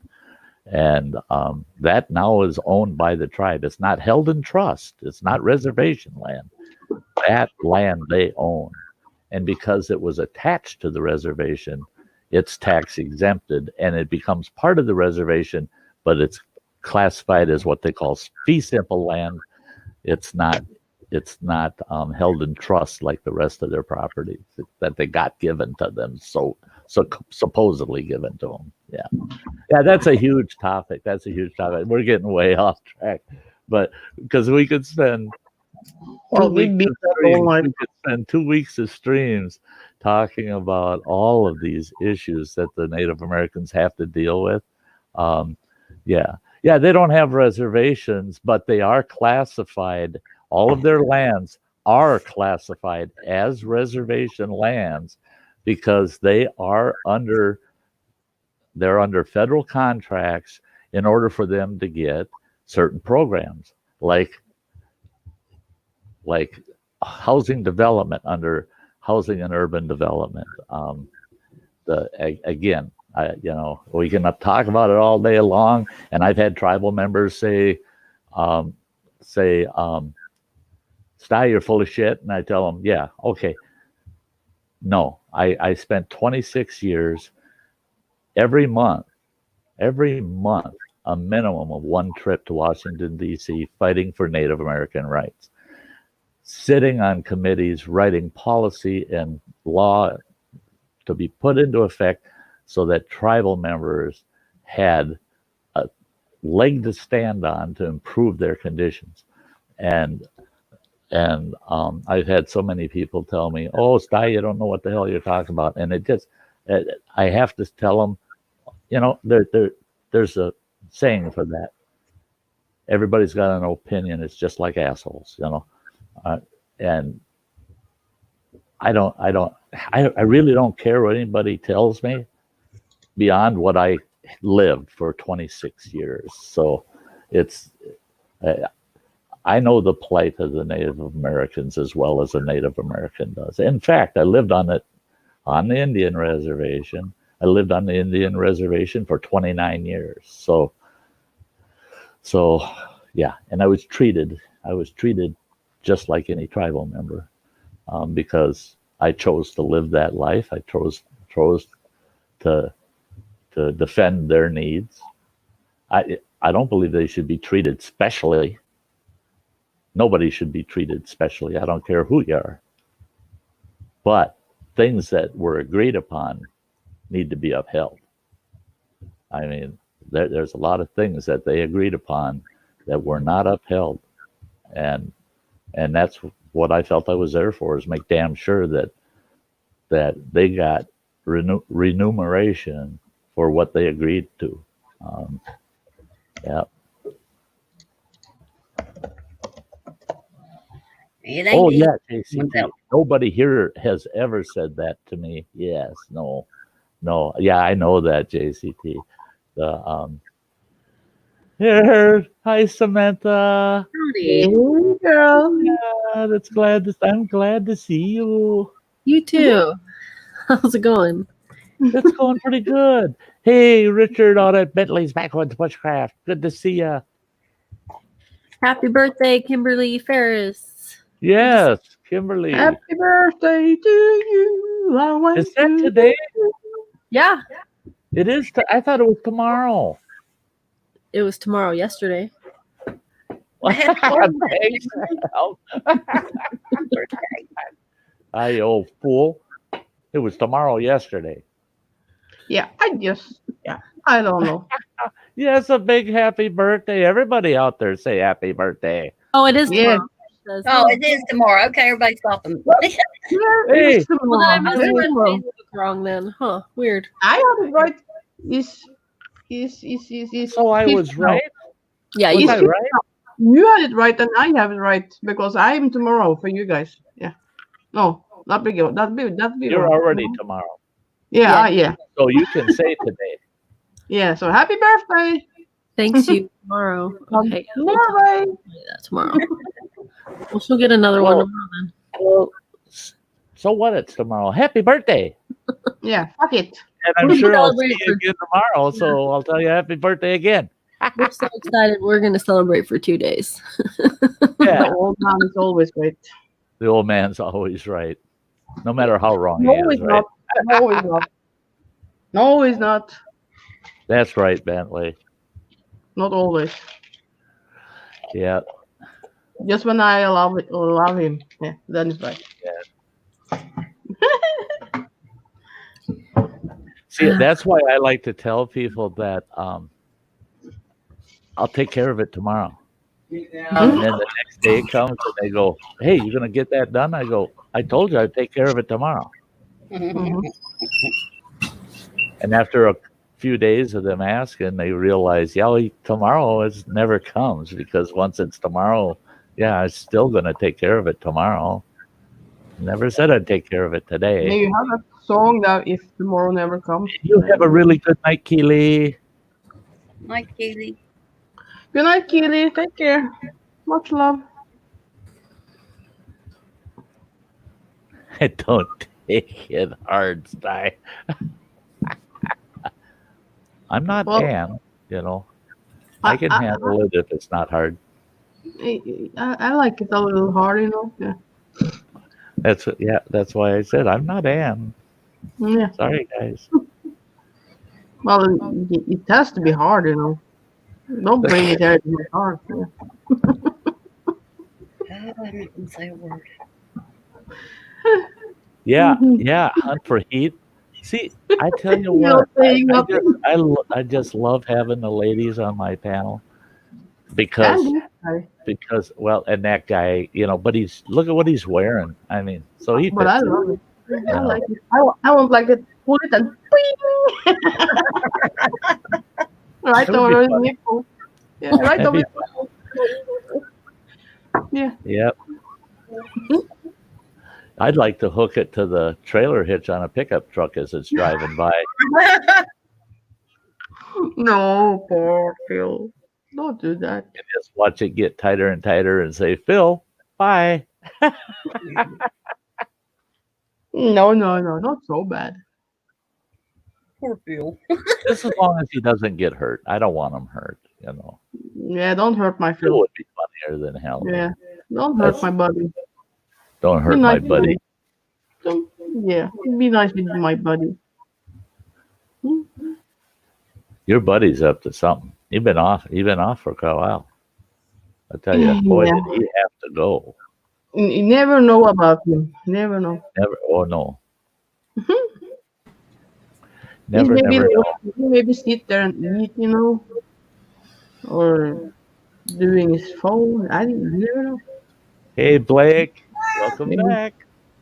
Well, back like The Samantha wrote a new awesome song. Mm-hmm. Yeah. You will like that. You will like that stuff. Oh yeah, that's when's it getting posted, girl? When, Oh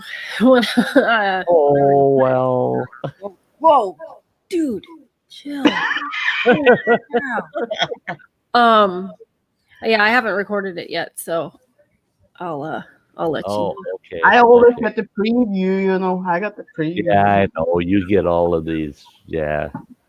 You get I'm so lucky. the early version. Jeez, that dog is bad. Wow. Hey Blake, I'm good. How are you doing, dude? Yeah, it's good to see you, Blake. Is that the cat or the dog? They're playing. Oh, that's the horny cat. Both of them. Yeah.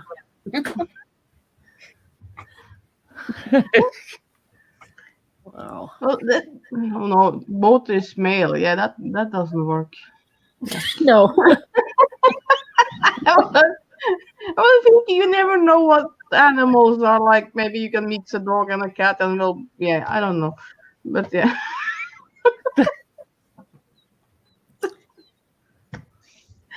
Yeah. Yeah, you mix a dog and a cat, and somebody says, "What's that?"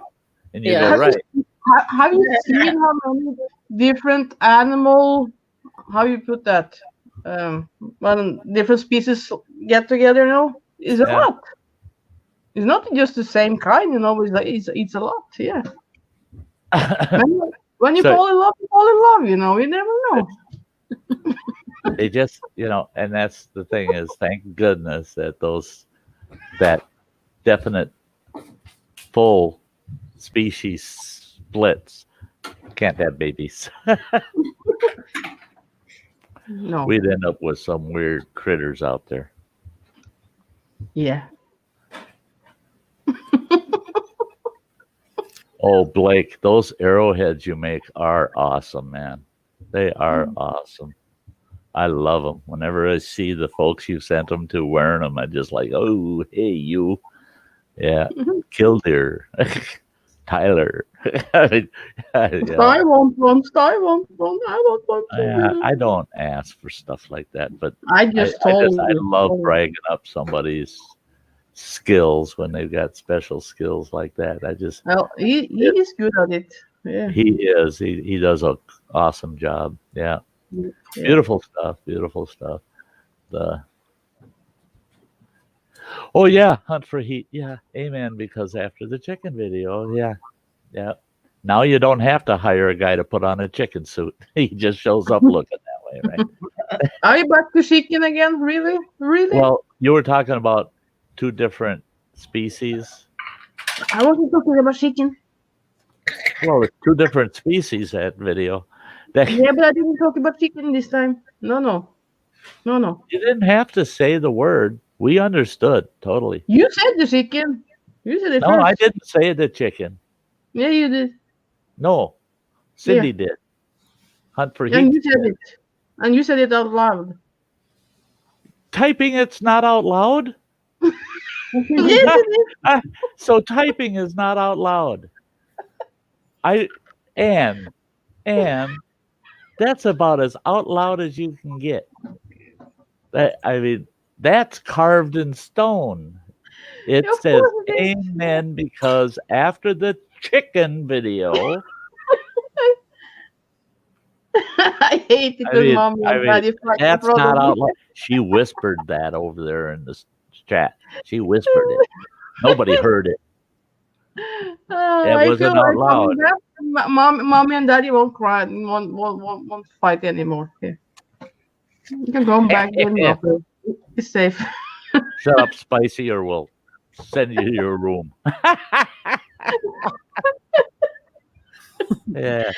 No ice cream for you tonight, Spicy. Hey, Sty, I like the new outdoors, indoors, or whatever you call this stream. I like this. Yeah. I don't know how in the hell we all ended up in the Sty Shack. Everybody's hiding now. What the outdoors. hell is going on We there? all ended up filing into the Sty Shack, and it just went crazy. Why is Crazy, everybody crazy. purple? Look at these people. I know they're just a One bunch is of. on their broom, another one is naked, and it's Oh, like you do it all the time, girl. Leave me and Sty or whatever. 2 circles up on the panel. Yeah. Oh yeah. There's been many a times where I saw fuck it on my panel for half hour, 45 minutes. Well, they're all falling asleep. That means I'm falling asleep. That's it. And it She takes takes a little minute naps, to- Instead of me falling asleep, so you saw it, I just put a circle up there, and yeah. I did that on field stream one time, I think. Yeah, Cindy, you're absolutely right. Yeah. You did nothing wrong there because it was in context with what she was talking about. She didn't have to use the word chicken. She was talking Yeah, about very good. species, any species, any species. No, he's talking about chicken again. He's always talking about chicken. Yeah. Yeah. See, and Cindy did it again. She's not whispering. She's not whispering over there. I see that word chicken. Yeah, there you go. I don't know what y'all talking about. I don't want to know what y'all talking about because the only way I like my chicken is fried. Well, this one was stuffed. Yeah, With Kinda- cream. I kind of gasped that. Yeah, with cream. Oh, Creamy chicken. we got to change the topic. That chicken wasn't outdoors. That Well, it was one time, I bet. It was brought from the outdoors indoors. Yeah, Are you just sure? like you said, just like you said, Sty. From the outdoors to the indoors, or from the indoors to the outdoors. I don't know. Fuck it. Yeah. Nope. There are indoor chickens and turkeys. Not everybody's Nicholas Green. Not everybody's got a pound walking around their cricket. No, not everybody's got a pet turkey. Not everybody. Yeah. Yeah, not everybody got that. No. We got a turkey in our house right now. Of course you have, Granny. We do A duck? a turkey and a duck. Yeah. A turkey Who are and we a to duck? judge? I mean, The turkey's still not big enough to be put outside by itself yet. So, Do you have a duck inside too? yeah, scrappity do. yeah. My baby duck. You got another one ready to hatch, don't you? Yeah, any day Here's now. Nicholas. Tomorrow. Nicholas. Don't be Knew talking he was about lurking. Tom. Nick. Nicholas Knew is like, that boy's always lurking. yeah. Oh yeah, he's What? always around. He's always around. He said hello here for when you was Yeah. gone. So Oh, did Yeah. you was Yeah, gone. but for you a were long gone time. off doing your thing, he? Hey, it needed a break. That's He needed a break. Hey, okay, Shane. what? Don't make me come over there. Hey, I protect you. You know that? Sty want to like drag you after the car, and I said, yeah, you don't do that with my buddy, you know. Yeah, he want to drag you after the car with the mankini, you know. Yeah. I don't hear any kind of shit like that coming from your mouth. My buddy. What? Yeah, Sty, do it, Sty. Come on, Sty, do it. You be She took it all out of context. It was a pickup truck, not a car. Yeah. Okay. With a trailer hitch.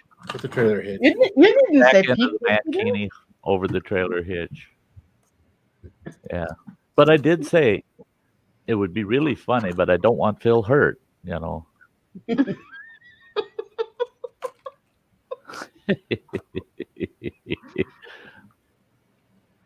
Oh, he gonna eat a reaper. Poor Phil. Ah. Doing your thing. Did Oh, it yeah, enjoy it, yes. Phil? Yeah, he's just I keeping his tolerance up.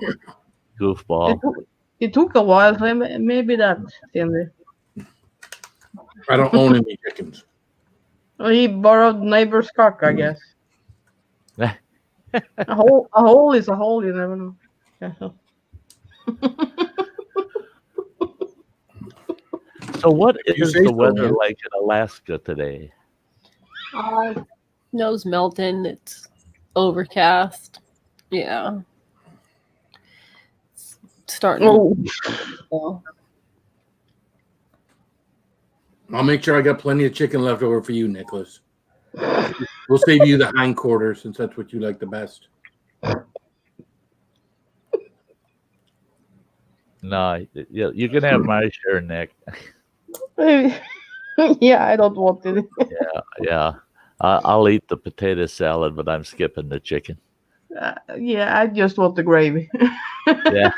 Yeah. Oh yeah, some mashed potatoes with some gravy over them. Yeah, I'll take that too.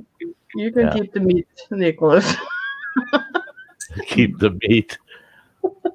I guess Nick isn't getting any chicken either. I can't believe I just said that.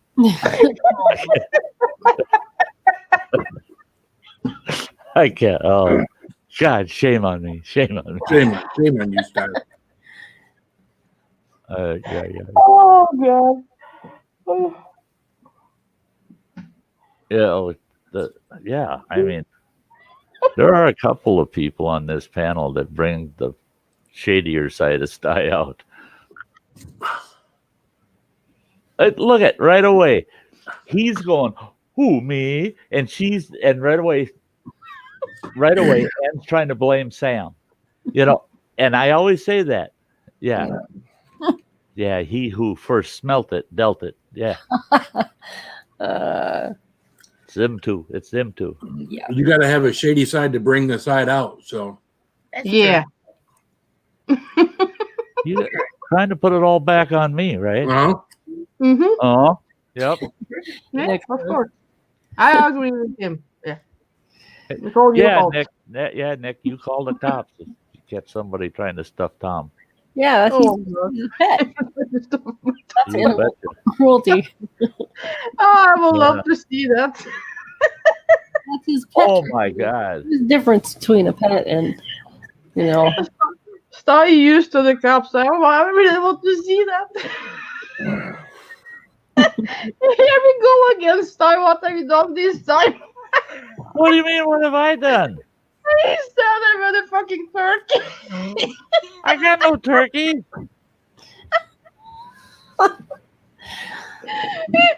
standing there with Tom.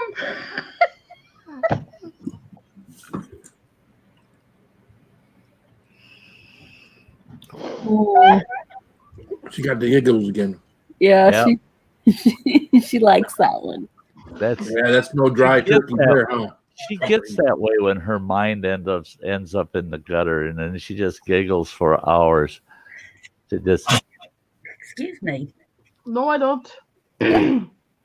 oh yeah, Donald Morris, yeah, Tiger King, isn't that a great series? Yeah. Let's watch the morons of the world on a reality show. Hey, Donald. And Nicholas wants to bring Tom on the trip with you, Sty. So yeah, that can be fun. You guys gonna share time? He asked, and I said, no, you ain't bringing no turkey on to Montana. There ain't no way that I'm putting a turkey in my truck. I mean, the turkey will lay between Tom and between Sty and Nicholas. boy, if you knew how I was about my truck, you'd know that ain't happening. Heck, Nick's lucky I'm letting him in the truck. We need to ban all animals.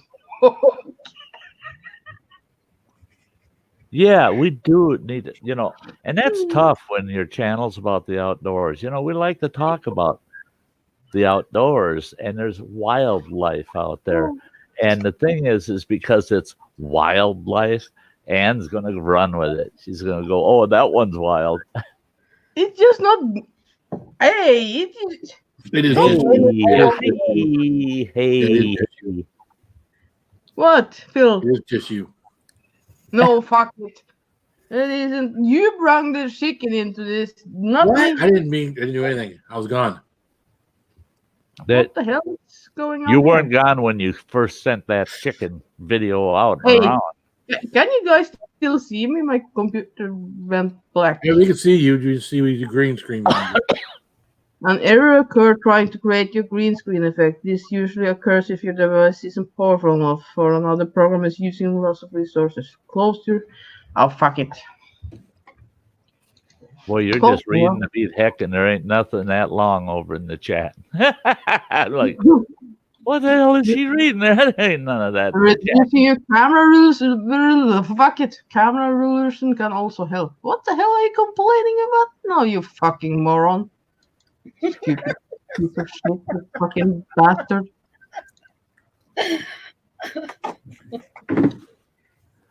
Hi, Tim. Kirk. Hey, Kirk Whipper, Voyager Yeah. Center. Great to see you. It's a lot of lemon to use my green screen now. I tried somehow. so hard tonight to keep this topic on the outdoors. I try my best to keep it outdoors.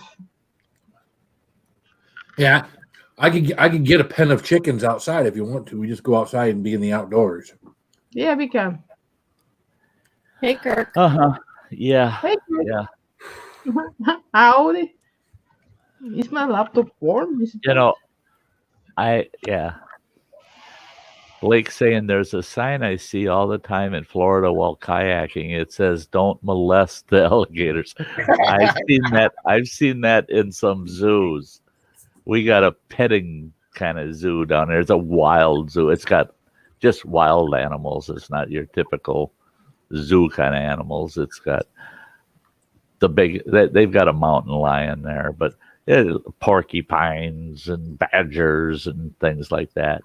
And around some of the animals, they get pretty upset with people. They've got signs that say, "Don't molest the badgers." I'm going, yeah, I want to see that shit. Right.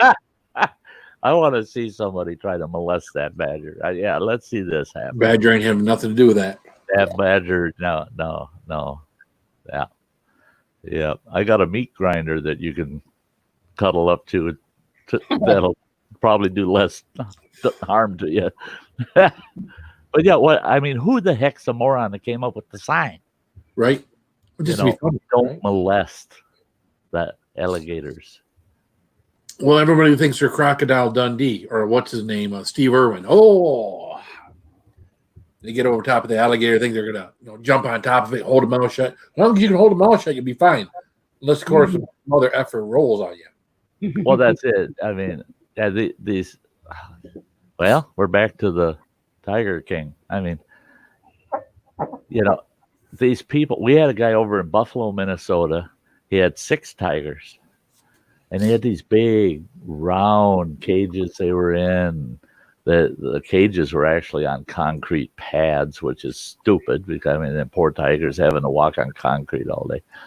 But everybody was freaked out that he had these cages with 6 big-ass Bengal tigers in it. And all of a sudden, one day, there's squad cars. My brother and sister-in-law only lived about 3/4 of a mile from this guy, and all of a sudden there's squads all over and it's going nuts and blah blah blah. And then they found out that one of the tigers was out and everybody should stay indoors. They're on the radio and the TV telling everybody, stay in your homes, get in your homes, there's a tiger on the loose until they catch it. Well, then they came on and they said, we found the tiger and we had to put it down. And they all these animal activists had a fit that they had to put it down. They said, we had to put it down because it killed the guy and ate half of them before it left the cage. They said, that's not a tiger you want to tranquilize and, save the tiger, save the tiger. No, what about that guy that got his ass chewed up? Save his parts. What? And everybody on both sides of the fence were, he had all the right in the world to have those tigers. Well, he didn't have the right to have them and have one get out of control. That's for damn sure. They chewed up? And what was that? Was it him they chewed up? Yeah. No. Oh. It wasn't the owner. Yeah. Oh, it was the owner they chewed up. Yeah. Okay. The owner was feeding them. Oh. And he wasn't. And they said way back at that time, that was in the very late 70s, very early 80s, that era. And they had said that the way he was set up was not proper for him to feed his tigers because he had to open the cage door to throw the food in. And he opened the cage door and that cat reached out, got a hold of him and drug him in. Ah. And the cat ate him instead of the bucket full of meat he was going to throw in there. Cat said it didn't want more of that stale meat. It wanted some fresh meat. Yeah, it wanted something that was still kicking. And don't get leftover Walmart produce. And the animal activists, of course, they came and they're just like, "Oh, well, he was mistreating the tigers." I'm Yeah. gonna go back out and restart the computer. Something Oh, you wrong got to there. go out. Anne's Yeah, getting into the outdoors. She's got to go out, and then she's coming back in after she Yeah. goes out. The Google Chrome is like it's using a lot, and I just have the StreamYard up now, and it's something wrong here. Yeah. Something got stuck A in the middle. restart. Yeah, A I'm gonna restart. restart. Ouch. The no, this happened in Minnesota, Buffalo, Minnesota. But yeah, I mean, everybody in Buffalo, Minnesota was peeing their pants. There's a man killer little tiger running around out there. And I thought, well, okay, there's so many dang hunters in that neighborhood. Yeah, the big kitty wasn't going to last if the cops didn't get it. And that came right down to nobody. I don't care. I have always, and I'm not an animal activist. Boy, don't get me wrong. I can't. I'm sorry, but I cannot stand PETA. I cannot stand them. The PETA's out of control. Out of control. They do things. They'd be okay if they weren't radicals. You know, the Humane Society, I get along with. I get along with them. I get along with them very well. I support our local animal shelter here. I financially support them, but PETA, I don't like them because they're just as brutal on animals as the people they accuse of being brutal. And the whole thing is, it comes down to you ain't got no business to privately own wild animals. I mean, if they want wild animals to be in private hands, they need to create a corporation, be very well insured, and they need to be regulated on how they treat those animals. And they need to be trained on how to care for them properly. That's right. They got to have the proper credentials to even have those animals. That's and the thing is now, we watch them every day. New movies come out. It's got the big old bad grizzly bear going to attack the guy and he's going to tear him up. And it's all computer sensitized stuff. Yep. There's no real bear there anymore. They don't have to. They don't have to. They can throw the image of the bear in it. They don't need to use a real bear for that scene. And I'm all for wild animal rescue. I'm all for that. But yeah, you watch that Tiger King and you're going, every single one of them, every single person in that show should be sitting in jail. Every single one of them. Both sides of the fence. Every one of them belong in jail. And except for the tigers. I think they should have taken all them people, put them in one big cage, and then herded all them tigers in there. Let's let the tigers figure out which one's innocent. Yeah. Only time I've seen ferries with semi-autos really scared me, but I don't know why. Ferries with semi-autos. More caged tigers, yes, than the wild. That's messed up. Yeah, that too. And people that raise tigers, they use the argument, well, there's more tigers in captivity than there are out in the wild, and we're just making sure the species continues on and exists. And then give them. Wow. That's right. Give them some decent habitat and let them live their lives out wild. You fixed it, Ann. You fixed it. Yeah. I can see your fireplace. Yeah, I don't know what it was. I don't know. That when it comes to the computer and some of the things it'll do, I just go, I don't know. I don't know. I must Yeah. have pushed a button. I must, oh well. So the nice thing with them, start over. Yeah. Start over. Well, that was like me unplugging my camera. Here, I want to show you this. Blink. Oh, sure. All of a sudden, I got no camera. I thought I heard a knock on the door, and I was like, "Oh fuck, here we go." Yeah. Here we go. Yeah. Well, I had a guy today pounding on my damn door, just like it's the end of the world. I get up, I run over there, and I open the door, and he had, what a dope. He goes to walk in, and I go, whoa, back up, back the hell up. And he goes, I got to talk to, I said, back up into the hallway, get the hell away from my door, back up. And he walks back and he goes, what are you so paranoid about? I said, do you listen to the news or watch TV or anything? Oh, you mean the virus thing? I said, yeah, you big ass bug. What the hell? You can't come walking into my apartment like that. I go, what the hell do you want? He goes, well, will you give me a Washburn up to this next town from us? Give me a ride up there? And I go, hell no. He goes, I'll give you $10.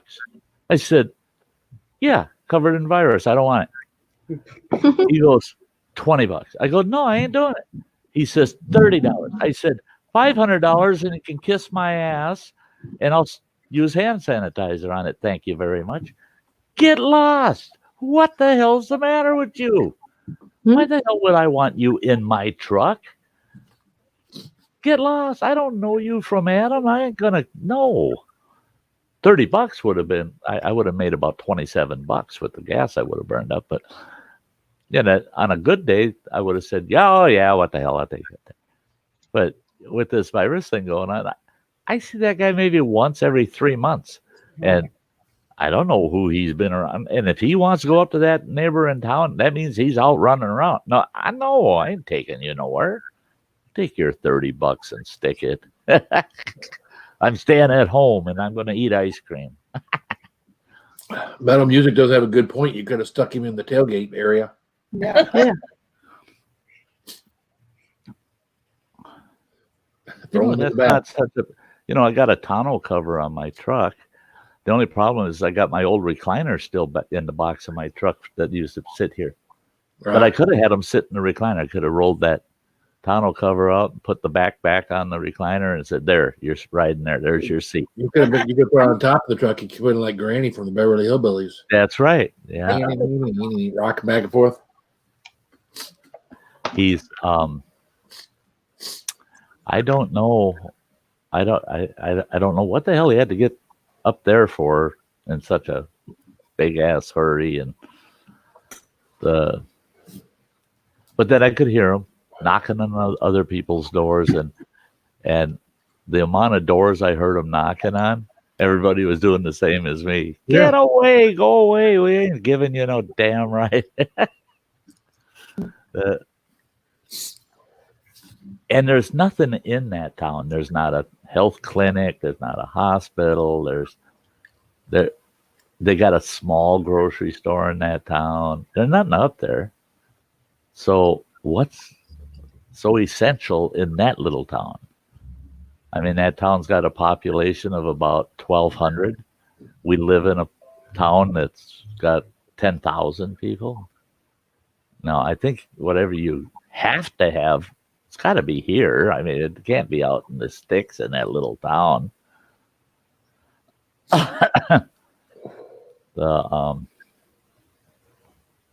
Yep. Folks are strange. Oh my gosh. Yeah. Didn't buy any Kleenex, did you? No, toilet paper's good. Yeah. Look at him waiting for toilet paper. I ain't really fit. Tears. Yeah. There's people out there that weren't able to get any before it got wiped out going, Oh my God. Mm-hmm. He's on Sty's panel wiping his ass in front of us. Or his face. I'm sorry.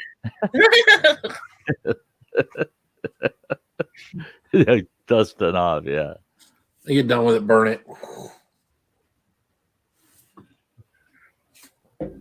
I saw a person the other day coming in our building, and they had 2 bags from Walmart, and they're full of those wet ones, Okay. wet wipes. Uh-huh. And they go, I got all of these disinfectant wipes at Walmart today. I'm so happy. And I said, hey, take a pack out and look on it, and you show me where on that pack it says it's a disinfectant of any kind. I said, look at the ingredients. What's the very first ingredient? Water. I said, those are not disinfectant wipes. Those are baby butt wipes. Those are to wipe your baby's butt.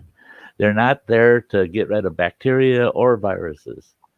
I said, do you realize that? They really don't even have soap in them.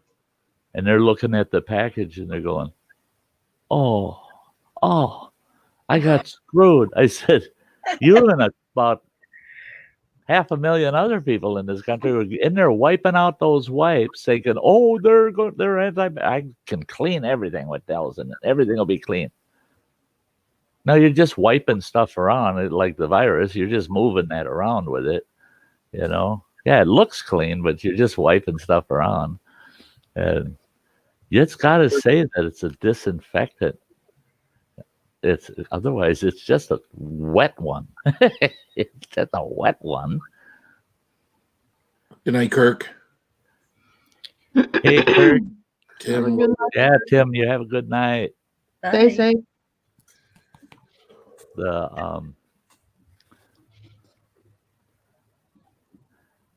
Yeah, I wonder how that's going to affect the Voyager Center with their big canoes and their camp and their trips they do in those big canoes up there in Canada. It's going to hurt their business the way this thing's going. What's crazy is that I keep hearing this stuff that, okay, so we're going out to the end of April now. They say, till April 30th. Well, on April 30th, are they going to say, yeah, we're going to go out to the end of May? And then, if they drag this thing out till July, that means we'll get 1 month before the flu season starts again in September. This thing we're going to have a 2-year flu season. Well, doesn't this thing need to start leveling off some before they start, back with things? Yeah. Right now, it's still just going straight up. They say once it crowns, it'll drop down. But the problem is then you go into the next flu season and it starts to crown again. Yeah, all the people who didn't get it this time are get it next round. Next time. Hey, Leanna, good to see you. Hi. So, Leanna. Hey, McCoy. Hey. How are things in Minnesota?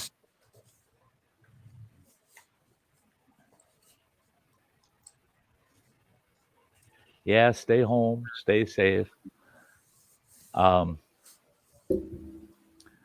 If you're going to leave home, leave safe, be smart and safe. Mm-hmm. And the thing is, everybody, don't touch your face. Don't touch your face. And you guys all know I'm always stroking my beard and my mustache. and I've had people say, geez, Sty, I'm watching you touching your face all the time. I live alone. My house is clean. There's no disease-ridden, plague-carrying fool coming in here. Yeah, he just got some mission to do. Bet your butt I'll touch my face all I want because I know where my hands have been. So yeah, I touch my face all I want. I go out in the real world. I don't want to touch nothing, let alone my face. No We were kidding. that way today.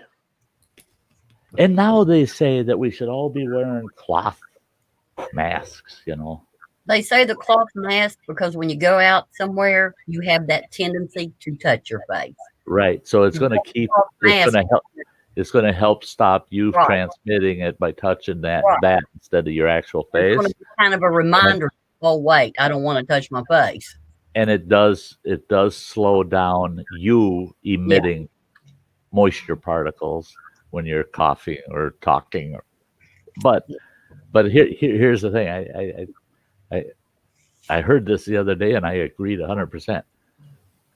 Since when can you put on rubber gloves, cover your face, and go in the bank to do business?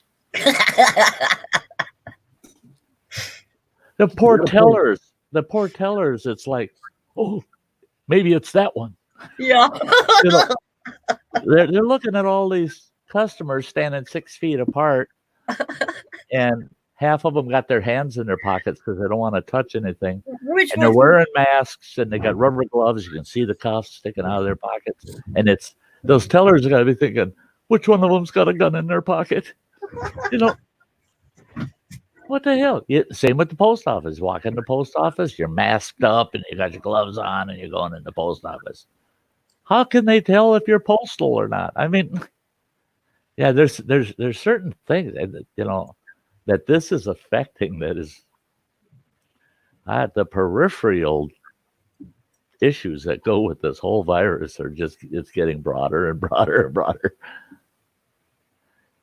And the people, they're saying, wear them rubber gloves, open your car door, get in your car, and don't use your rubber gloves to close the door. You take them off, put them in a bag, a Ziploc bag, and zip it shut, and save that to throw away, right? And then have your hand sanitizer and your wipes there, and wipe down your steering wheel, anything you're going to touch on the dash, and then wipe down your door, and then close your door. And you stuff those in the bag with the gloves. And then you use hand sanitizer, and then drive home. Do you realize you're going to have a case of gloves? Because every time you use your car door, you got to use a pair of gloves. I mean, for crying out loud, when I go out, I usually have, I do all my stops at one trip. I go to the post office, go to Walmart, I go to the local smoke shop, get my smokes. So there's at least 4 times I'm going to be coming into contact with my car door.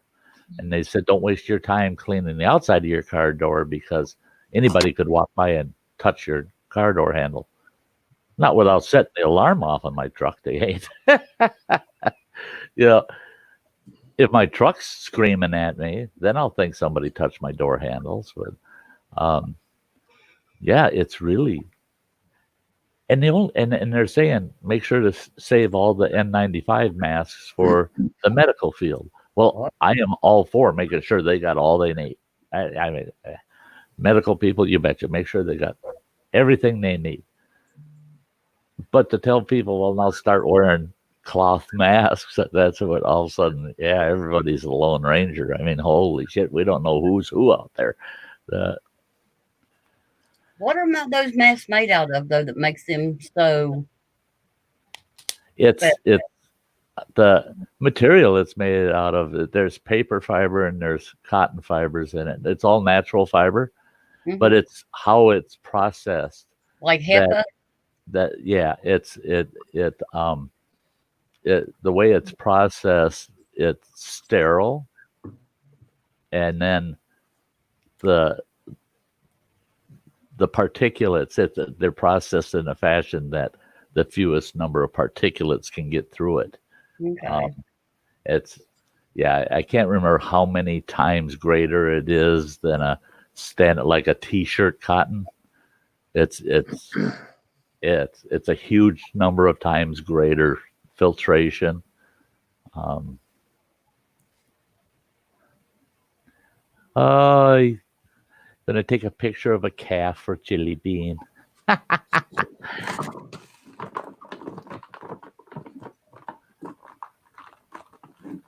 Close to a box in a couple of days. If they are not seeing a lot of patients. Yeah. Oh yeah. In a medical setting, I totally understand the use of it. I mean, yeah. I mean, when I had my open heart surgery, holy smokes, the glove and the bonnet and the mask station that's inside my room, my hospital room, looked like the station in the emergency room. I mean, those medical staff couldn't come past that station without totally getting sterile before they come in and talk to me or touch me or anything. And they were in and out every 15 minutes the first 24 hours after my surgery. And they're changing out every single time. If they walked past that station and they were wearing any of that gear, holy God, did they get chewed out by the nurse practitioner. She'd rip them a new one. You don't leave this room in that gear. You drop it. It's got to go in the waste before you get to that station, that clean station again. And yeah, everything. Yeah, even with the shoe covers and the gowns. Yeah. And I'm all for it, and I understand with this outbreak that hospitals need. They need a hell of a lot more than they normally use, and they use a hell of a lot normally. So, and see, that's the whole thing. Now I got a message today that they're thinking that they'll have an open clinic day at my clinic that I go to once a week. And that maybe I could, in their opinion, that I should be safe coming to them to get my doctor's visit and my blood work and stuff done. I got on there, messaged them back. I said, you know where you can stick your blood test? Right up your high knee. Because I ain't coming in your stinking clinic. The one day you're going to have it open to any blooming fool that you don't know if they're sick or not. No. I ain't coming in there sitting in your waiting room for my appointment. It ain't happening. My husband's doctor had a video visit with him, which I thought was great for this area. Yeah. And an acquaintance of mine, she's got a mobile veterinary service. I mean, she's got a rolling veterinarian office. I mean, she can do surgery on animals right in that unit. It's a big rig. And I was talking to her, ran into her over by Walmart and talking to her out in the parking lot. And I saw that she was in the rig. I said, are you actually going? And do it? She says, well, yeah. She says, I can't let them animals die because their owners are afraid to come out of the house. She said, so if there's someone with a injured or ill animal, I got a mobile unit. And she goes, and why the hell aren't they doing that for humans? She says, why aren't these clinics, bigger clinics, running mobile lab units and exam units for patients that are at risk? Why have them come to a clinic for a checkup, for those types of things when they could do it mobilely, And I said, yeah, well, it's everything about the virus. What about all the sick people before the virus, Mm-hmm. And I did like that for New York when they brought in the medical ship, the hospital. That the hospital was geared for non-coronavirus patients, for people with regular medical needs.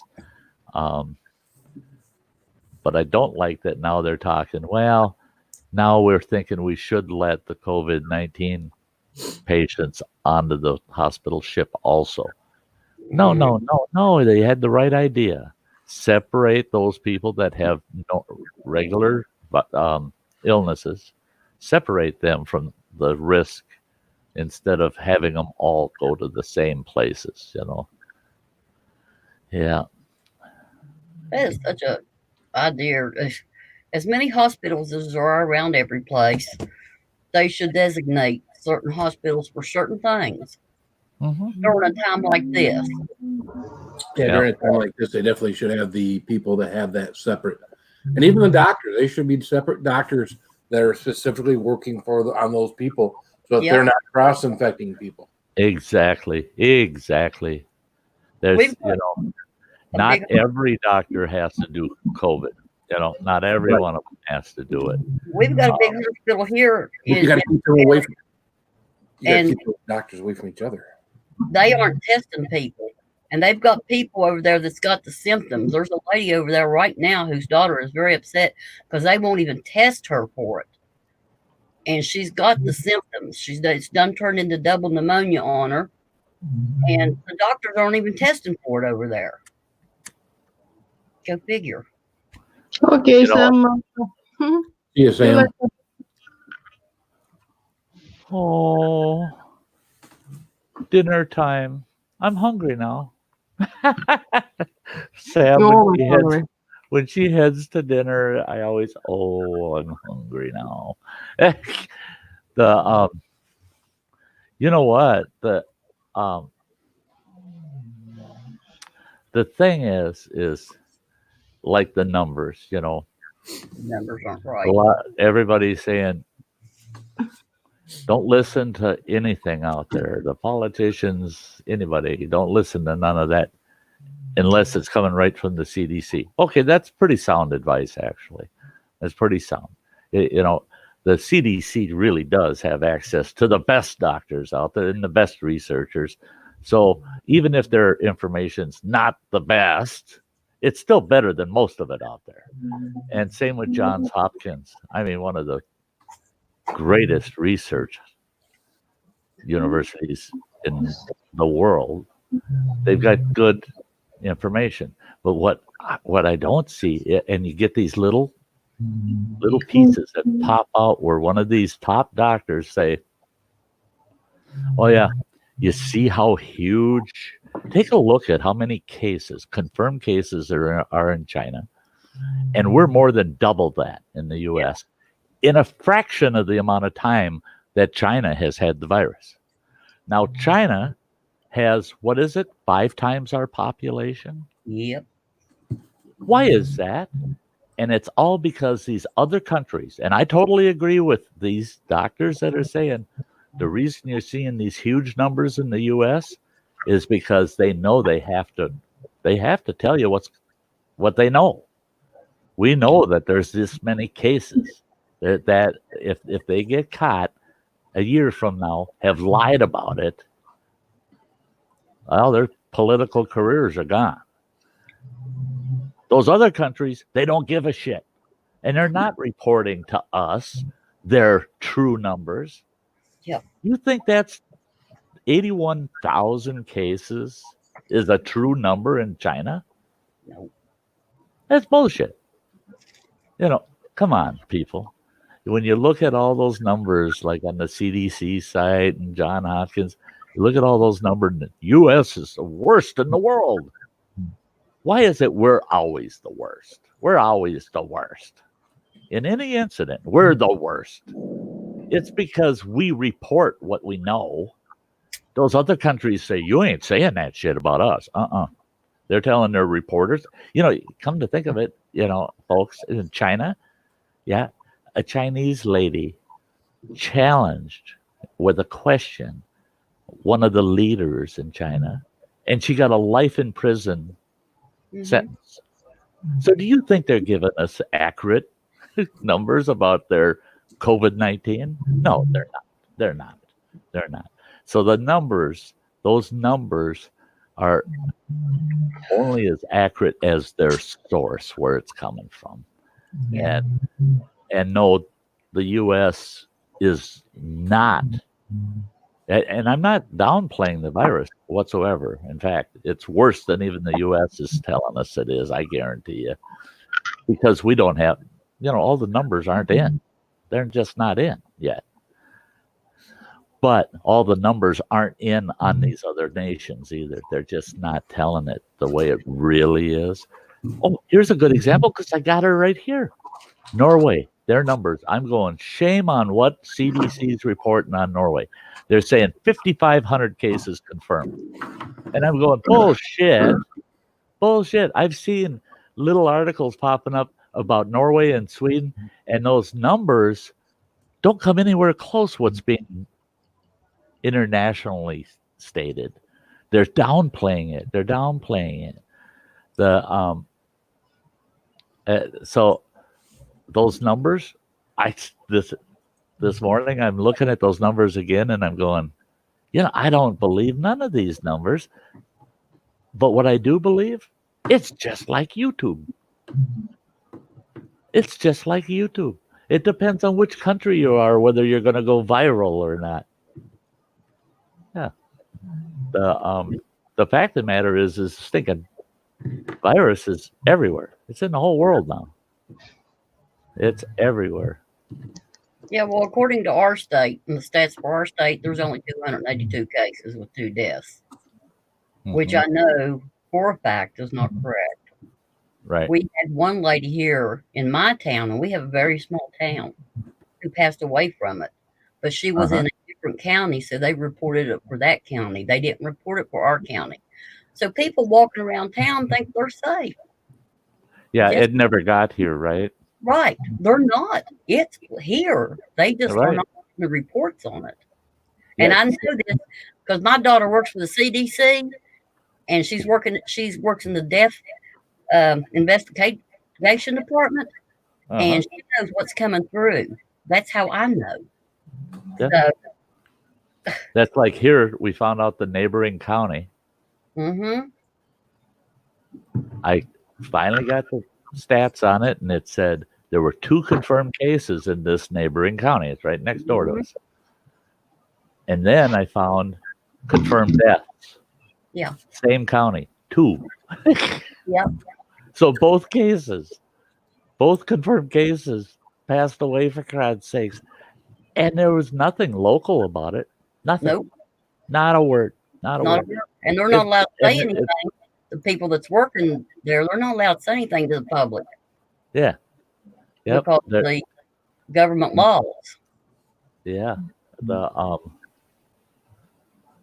CBS reported about the Philippines president with his shoot violators order. Yeah. Other countries. She was in her early 30s and very healthy, and it got her really fast. Yeah. In Florida, we did not close the beaches in Disney until after spring break. Yeah. Well, it was kind of, in fact, we got some spring breakers from our college up here that were pissed because they said it cut theirs in half, cut their spring break in half. Yeah. And they said, but they had already gone down there, and it was like 2 days later they had finally had the cutoff, so they had to cut their spring break in half and come home. And well, look at all the tour boats, all the cruise liners. I was shocked when they said, yeah, 2 of them are coming into Florida because they got Floridians on the one, and all the rest are U.S. citizens, so they're going to accept those 2 boats, but they're not quite sure what they're going to do with the other 12. Holy God. So I looked into that a bit, found out all 14 of those boats, they all left in March. The middle of March, they all took off on their cruise. Well, this shit's been going on since the first part of March. And they sent those cruises out when we already had cruise liners that were national news about being quarantined, but yet they sent out more cruises, at least 14. And that, there's a lot of things that, but it's like I said, it's so widespread, it's so big, it's such a huge thing. Really, the answer to it is us. It's not the government.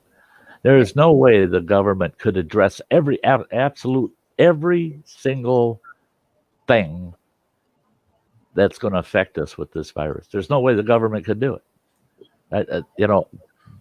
But millions of Americans can help bring this thing to an end just by their behaviors. Yeah. Go ahead, Phil. There was a study in Michigan today. It was on MLive, and they studied people and by their cell phones where they were between beginning of January and the end of January, and then they just did it for the month of March. And for the month of March, people were only decreased where they were by 12%. So as far as people staying home, now they are, they can follow people based on them going to parks and things like that. But it's only decreased by 12%. It's got to be decreased by more than that. I would think significantly more than that before we get to a good place. Right. And I know a lot of people are screaming, hollering, they're tracking us on our cell phones now. Oh, yeah, they are. Well, of course they are.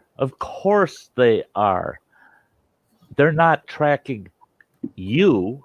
They're tracking us. That's the thing is people think, oh, God, they're watching me exactly me. People, it goes way back. It goes way back when they were on the whole issue about NSA and how they can track us. Okay, and the thing is, this NSA themselves said, "Oh yeah, we can track all the cell phones in the country." Yep. To track one cell phone, though, we don't have the resources to track more than a few thousand individual phones. The resources, that's people aren't there. The equipment can't handle it to track every individual and exactly what they've been doing. But they can get that raw data that says, like Phil's talking about, the motion that's occurring, the GPS travel of all of the phones to see what's moving throughout the country. Because it does them no good to track one person and say, oh, well, we got to send somebody to their house and stop them. No. You got millions of people that are moving around out there. That's what they want to see is, and a lot of it goes right back to what happened with New York and Florida. All these New Yorkers had come home from their winter vacation down in Florida, and they turned right around when Florida started saying or New York started saying we're shutting the city down, the state down. Boom! They took off. They headed right back to Florida. Yeah, Florida's going, whoa, you people! No, stop! Go back! And they found that it was almost impossible for them to have truly anticipated this mass influx to come flying into Florida. Yep. They figured people would stay home and do what they got to do. No. They all took off and headed for Florida. And that's the stuff we have to. Come on, folks. Stay in place. Stay calm. Stay safe. Wash your handies. Yep. Yeah. This will go away. But it's not going to be an easy road. Not going to be an easy road. We're not going to see things the way we used to see them for quite a long time. They say, oh, well, by July, people will be going back to work and the stock market will come back and all that. That might be true. It could be. But it still ain't going to be normal. It ain't going to be normal. It's going to take a long time for us to get back to normal. And it's probably be a new normal, Oh, for crying out loud. I was watching Raphael today, scrapping out a computer. And he was talking about he's got some packages to send to folks. And he said, one of them, thank goodness, they live in the UK because finally he can ship to the UK because their country shut down all outside shipments. You can't get anything shipped in. You can't ship anything out. So their postal was local only, nothing outside the country. And yeah, that kind of screws things up for people that really want the stuff that's not available in their country. Can't even get it by mail. What the hell, eh?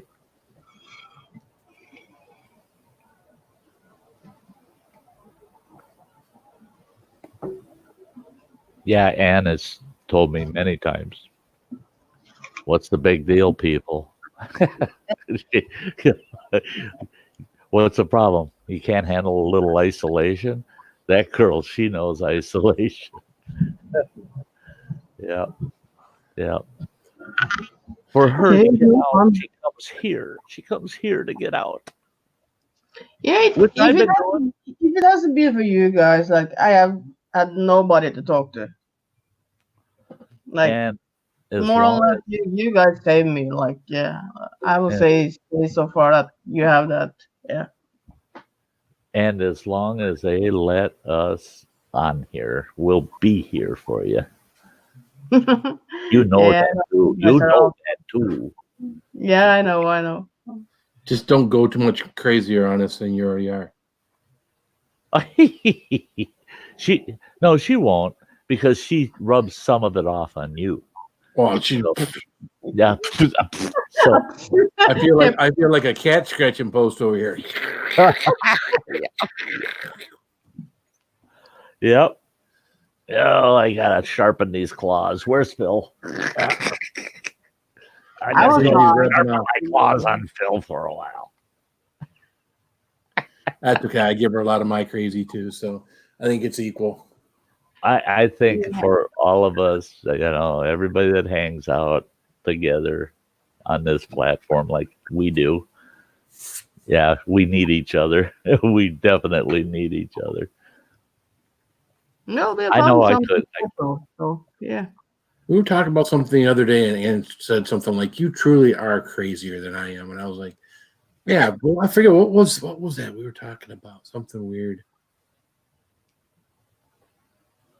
I don't know. But sometimes, yeah, you are a lot worse than me. Yeah. Oh, he shocks me at times. Some of the stuff he come up with, I go, nah, he ain't never beating that one. He ain't never getting crazier than that. And then sure as shit, here comes something new from him. Yeah. Gotta constantly think of what, I've been, all these guys are eating. I got all the guys now, and ladies in new chili heads all eating eggs now. Yeah. Some of them are chugging them, and some of them are eating a whole with the shell. When you said that yesterday, that he ate a whole egg with the shell, I'm going, see, and that's the nature of this platform. There's guys that just can't let somebody else be the only one that did it. Well, I gotta get in there and I gotta participate. I challenged them, and then I'm laying in bed this morning, and Ann sent me a video of someone in New Chili Heads eating the whole egg. So I start watching it. My wife was walking by or something, and I was like, "Hey, look at this!" And she's like, "What?" I says, "This guy says he's going to eat this egg." She's like, "What?" I says, he's going to eat this egg, shelling out. She says, well, "Why would he do that?" And I was like, "Who knows? I mean, isn't that insane?"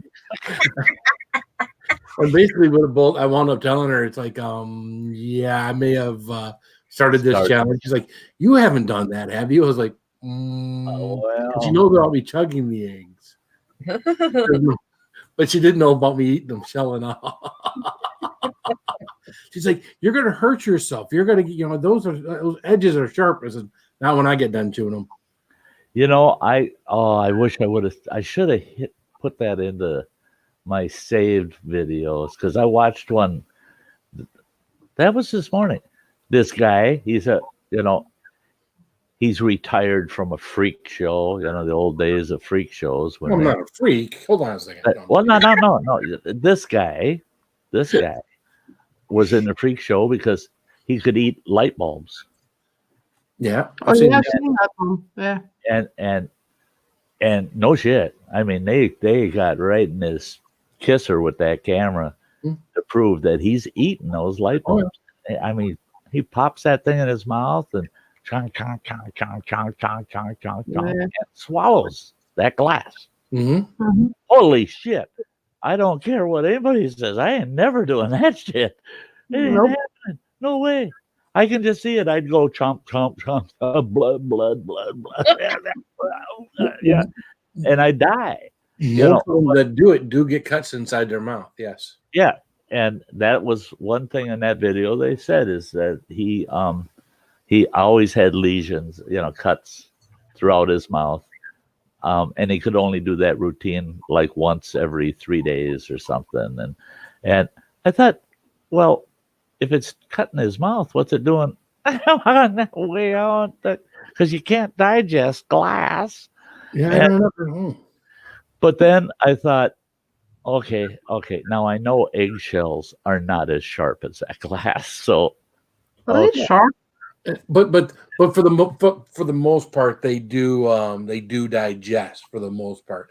They do. The calcium will break. I haven't seen too many sprinkles on my poop. I talk about it and joke about it, right. but technically I haven't seen that many sprinkles. I don't like it when you talk. I'm here looking at this poop every day.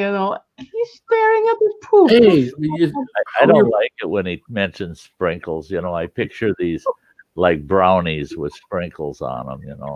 Yeah, kind of like that. Misshapen and weird brownies. It really makes me wonder if he doesn't go in there and he's got one of those pinchers you use for taking like hot dogs out. You never know. And then a knife and slicing, dissecting it and saying, oh, there's a pepper. I seen it. Oh, there's some eggshell. Yeah, he's dissecting turds. I can see it. I do keep an eye on my. You can tell a lot about a person's diet and things about their poo. Why do you think they ask you to bring stool samples for dogs or adults or whatever? I do it out in the sticks. I do it outdoors. I'll see there's times you'll see turds and you'll go, wonder what critter left that there, because it's too fresh. It hasn't broke down at all. So you take a couple of sticks or maybe your knife and you start dissecting it and you go, oh yeah. Look at all the fur and a little bit of bone in there. It's big. It's Timberwolf. Or it's small, same kind of things in it. It's a coyote. Or it's big, and you dissect it and you go, it's full of berries. Oh, bear. Yeah, bear poop. Yeah, and it's still steaming fresh. Maybe I should be. Yeah, right. He might not like me messing with his shit. But yeah. But I don't inspect my droppings. No, I don't do that. Inspect it all the time, but sometimes. Well, if it was like a really tough one to get through, sometimes I don't know what always makes me look at it. I don't always look at it. Sometimes. Oh yeah, I bet you always look at it. And Blake says, "Don't ruin brownies for me, Sty." Yeah, I shouldn't have gone there, Blake. I apologize because I'm a brownie lover too. In fact, I was thinking of making some today. I didn't get around to it. I'll have to make those tomorrow, maybe. If we get off that poop topic, that will help. You never know. Well, I can't talk about such elegant topics as you, Sty. I can talk about poop. Elegant topic, really? That Back when they made me chief Indian at the casino back on the reservation. I don't have those stories. You don't have those stories? I don't have those stories. And nobody wants to hear my own. You just didn't broaden your careers out enough. That's all. See, really, I went to work for some really goofy places over the years. Well, it sounds like it. You said you worked in Washington, D.C. for a long time, right? Well, I didn't. I traveled to D.C. Yeah, and I would usually be there for anywhere from 2 to 5 days, and that's usually once a month. I had like 6 years where I was doing that once a month. Okay. Yeah, and I tell you what, I hate Washington, D.C. with a frickin' passion. I'll never go there again because now my last time I was in D.C. would be about 10 years ago. And at that time, a cup of coffee at the Radisson right off the hill. I mean, you were just a block away from the mall, going up to the Capitol. I got up my first morning there and I go downstairs and I want a cup of coffee because I had already drank that little pot that they give you in the one packet you can make. I see the coffee stand, there's a few of them around. They're all owned by the hotel. And I go up and I say, yeah, I would like to get a cup of coffee. And I said, a nice large cup. And they said, well, we only have one size. I said, well, okay, I'll take that. They give me a cup that's about this size. And they said, that'll be $8.50. Oh, What? $8.50. There's no coffee in this damn world. I'm going to pay $8.50 for out of a hotel. Yeah, better get the next sucker in line to pay for it. So I learned that I get my little pot of coffee in the morning, and then wherever I went on the hill, usually it was either to the Senate or to the House. I out there to usually do business with congressmen and senators. And I used to love going to Joseph Kennedy's office because, oh man, his aides in his office, the first thing they'd say is, Sty, would you like a cup of coffee? Yeah, you betcha. And you didn't get styrofoam cups. They had these big mugs. They give you a big mug of coffee and all the mixes you wanted for your coffee. And so, yeah, they couldn't believe it. I was early on the hill every day. There are no senators or congressmen at all there. They don't come to work till 10 o'clock. The sons of bitches. But I'd be there right at 8 o'clock sharp because I know their staff got coffee going in their office. So I'd always make my appointments for 8 o'clock in the morning. Start right at early. I want that fresh coffee for free, not $8.50. But as the years went on, I started realizing, no, that cup still cost me $8.50 with the frickin' taxes you're making me pay. right. I was still paying $8.50 a cup. Yeah, because you had District of Columbia taxes, right? It was like you'd have city tax like you would in like downtown New York or something, right? Or where I live here, up in Bayfield, Wisconsin, you've got state tax, you got the county tax, and then you have, what the hell do they call that? It's some kind of special zone tax.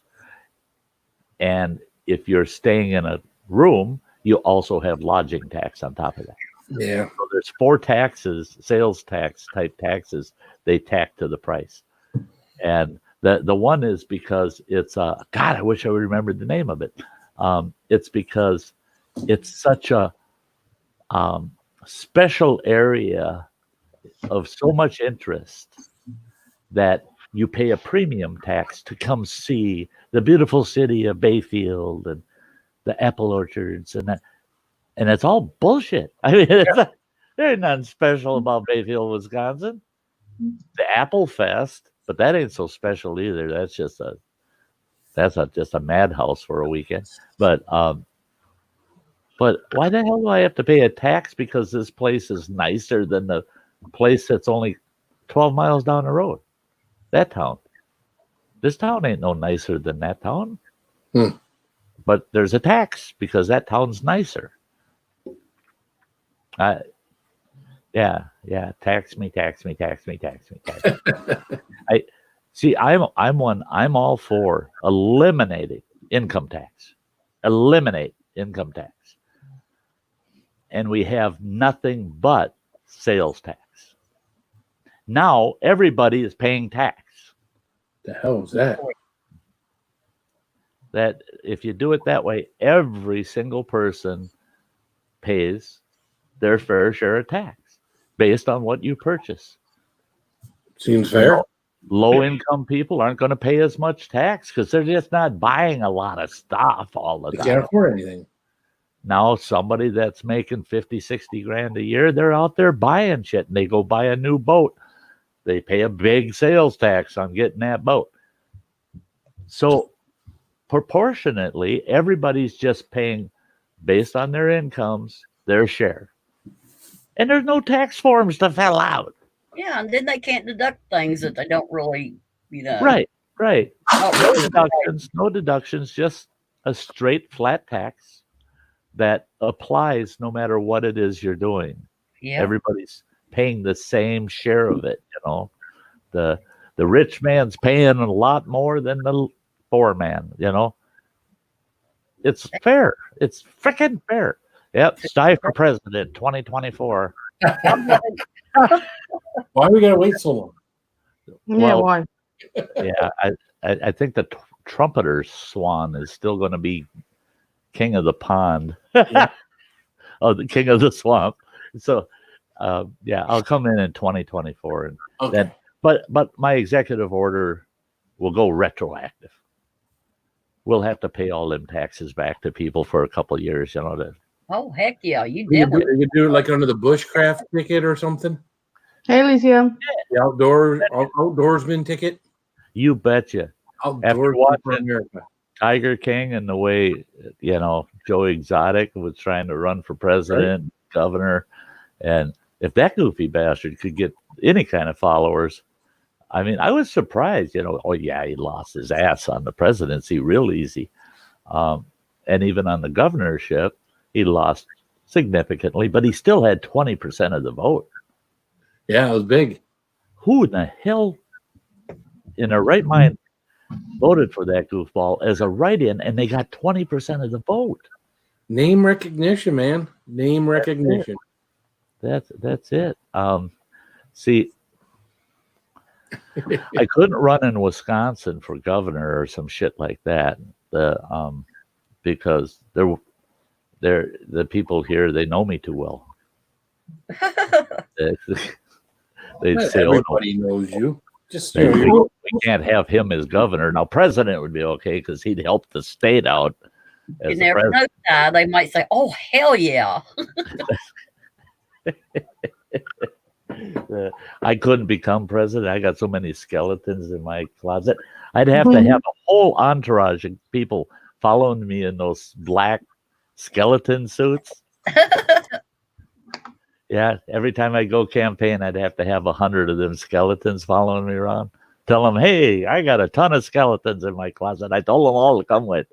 You want to pull shit? You want to go dig around, press, and find crap out on me? Don't even waste your time. Just go watch my YouTube channel. Right? All right there. I'll tell you all about it. Yeah, it's crazy though. Where are you gonna find anybody who don't have skeletons in their closet? That's it. The thing is I'm not a gazillionaire, and I can't hide some of my shit. Yep. So I'd just get out there and tell you, if a reporter said, hey, back in 1978, and I'd cut them right off and say, hey, I'll tell you all about it.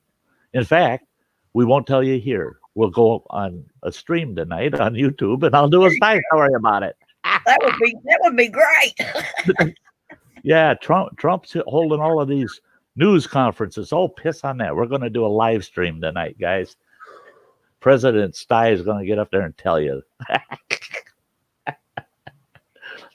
People would love you, Sty. Real people. Real people. I would probably get shot real quick. I'd need really big bodyguards that stand a half a foot above me, and they're that big around and stay real close just so that bullets couldn't reach me. That's and that's the thing that our country now has lost is someone as simple, and you go way back in history, someone as simple as President Lincoln cannot get elected these days. You can't be broke and become president. Nope. You can't be a common person without millions of dollars and become president. You can't. the system will kill you with money. Yep. They'll put you right out of the race with money.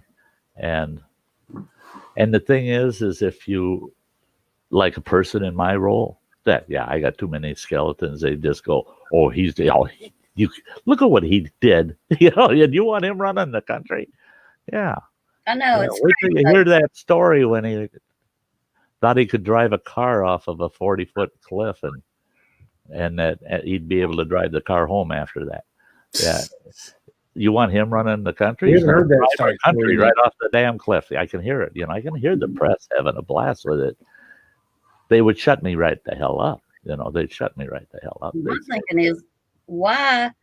It doesn't matter to me what a person done in their past. Yeah, it's what can they do right now? Take a position. It's what you're doing now. That's right. No, I mean, back when Clinton was president, I couldn't even let my kids watch TV. Yeah. It was embarrassing. I was like, oh my Jesus God. I'll be right back, guys.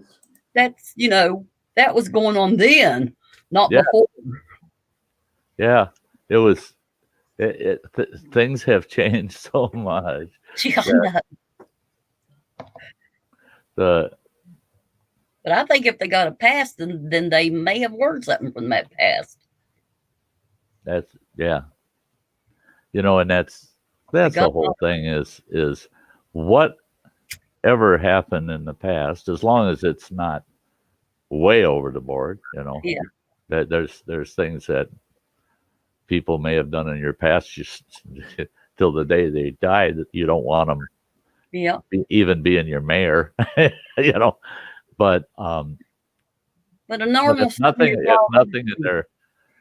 nothing in their past would morally or legally disqualify them to be a leader, if they have any in their current position, they have any evidence of being a leader, they should be considered equally instead of all these millions of dollars put in. Unless you spend $500 million, you should not even be able to run, Yeah. Oh, Teresa, sweetheart. Oh, Teresa. Love you, girl. Big hugs. Yeah. Yeah,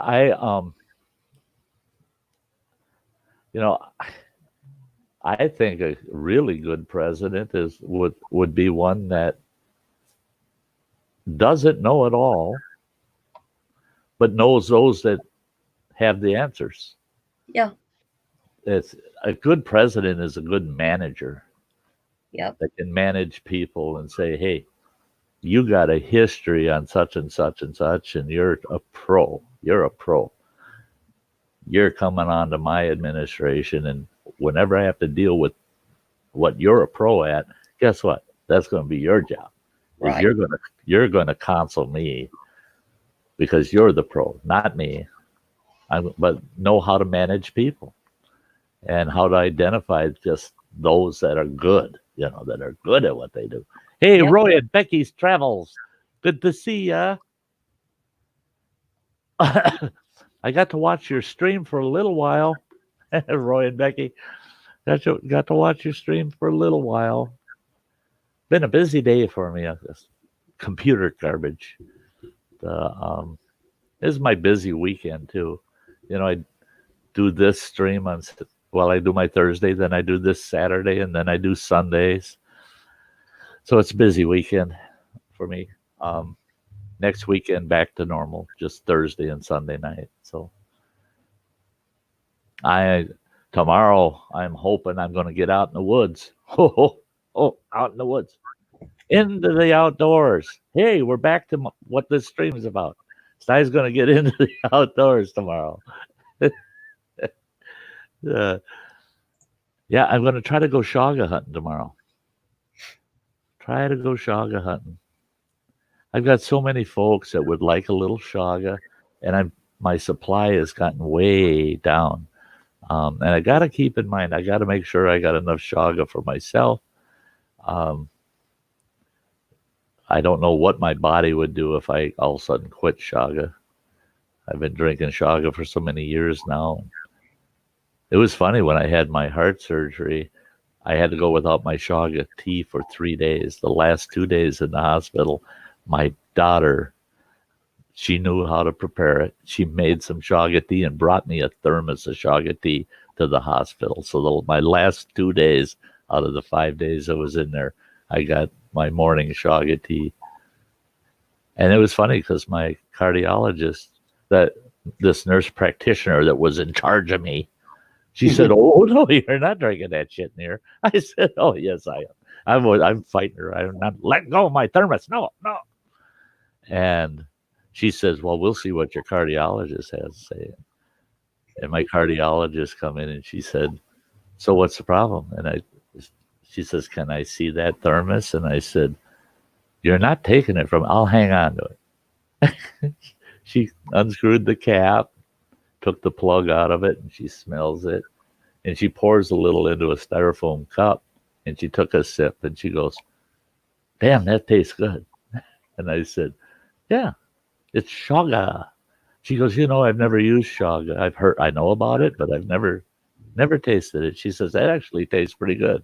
I said, "Yeah, it's got honey and cream in it." I said, "It's really good that way." And she looked at that nurse practitioner and she said, "He can have shaga tea whenever he wants until he goes home." Yes. Yeah, I told her, I said, "You're the meanest bitch I've ever met," because she was. Oh, my cardiologist, mean. And I told her, I said, "God, never thought I could ever love such a mean person again," because she reminded me so much of my ex-wife, you know. But yeah, that was sweet of her to say, "Yeah, you can use shaga. I'll let you."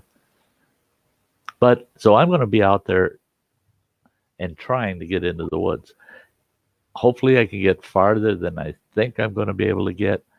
Because if I can only get as far as I think, then I'll probably find tomorrow.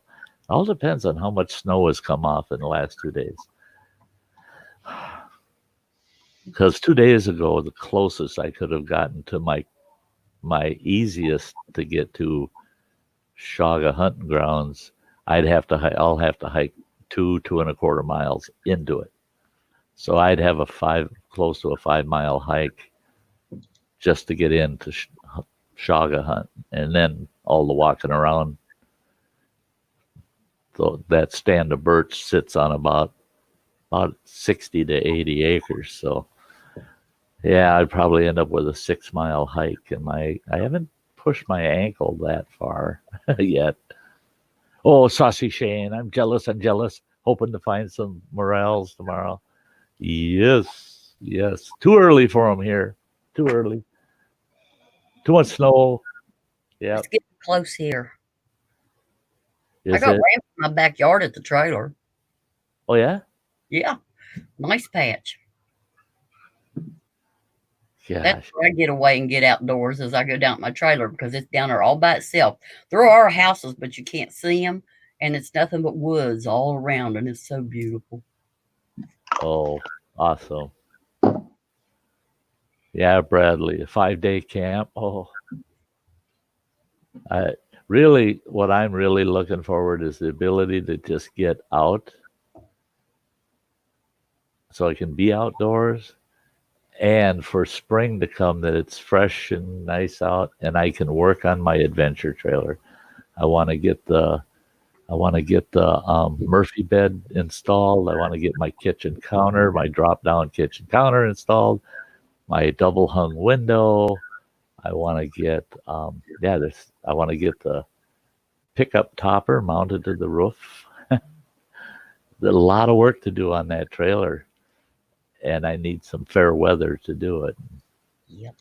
Actually, right now it's drying out pretty much around the trailer, and it's close enough to my son's shed that I could probably start working on the trailer if it quits raining. So any non-rain days, I'm going to probably be in that trailer trying to get it done.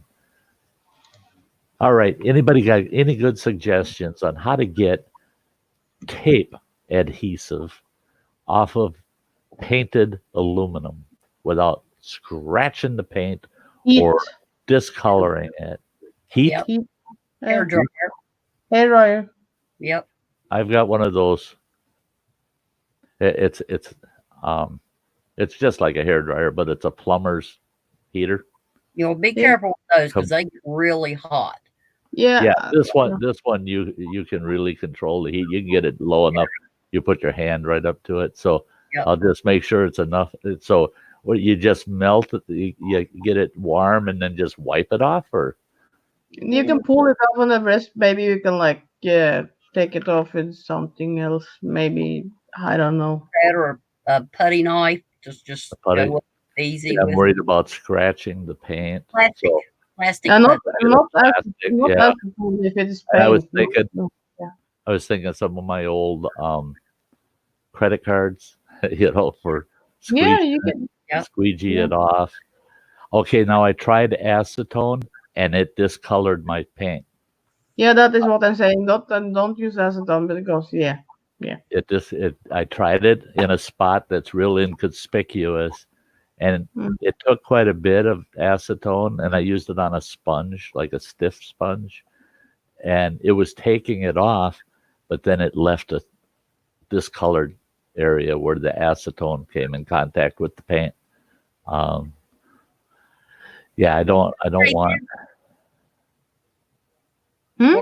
And the problem is my stinking trailer's just covered in that shit. I mean, it'll take me 3 days to get that shit off that trailer. I know it. If I worked on it 8 hours a day, because when I bought the trailer, the guy had taped on all of these signs.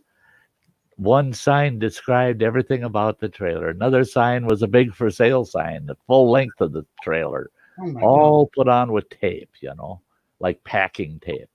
And he did that on both sides of the trailer and the front end, both panels in the front end, and on the back doors.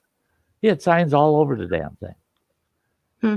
And I asked him, "What the hell did you do that for?" He says, "Well, I was going to park it out by the street to sell it." And he says, "You called me before I got a chance to park it out there." And he says, "I wouldn't have had to put the signs on if you had called me a week earlier." I said, "Oh, Jesus."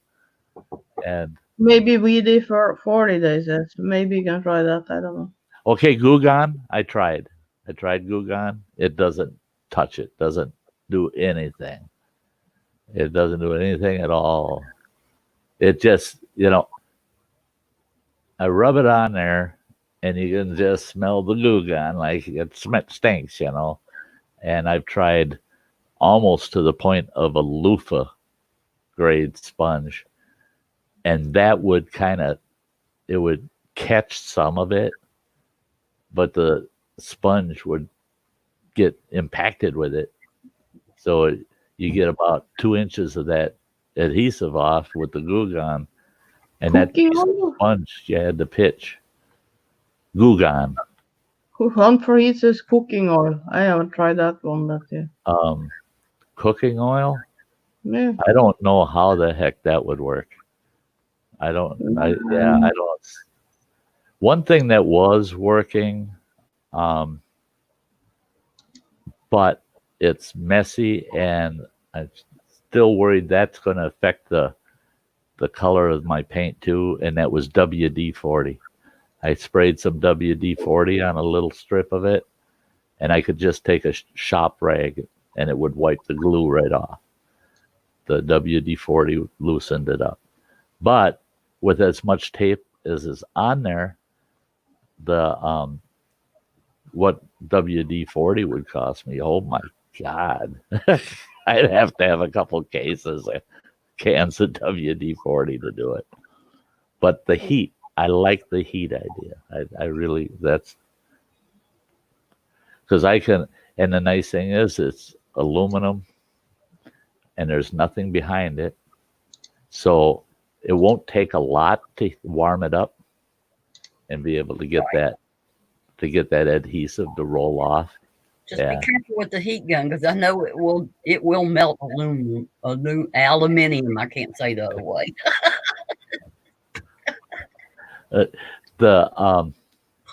I've used those heat guns for lots of things. I've removed it, like the decals that you put on cars, where they'll do a skin on the car. We've removed those skins with the heat gun. Yeah, you got this thing. You know what you're doing. Yeah, I'm gonna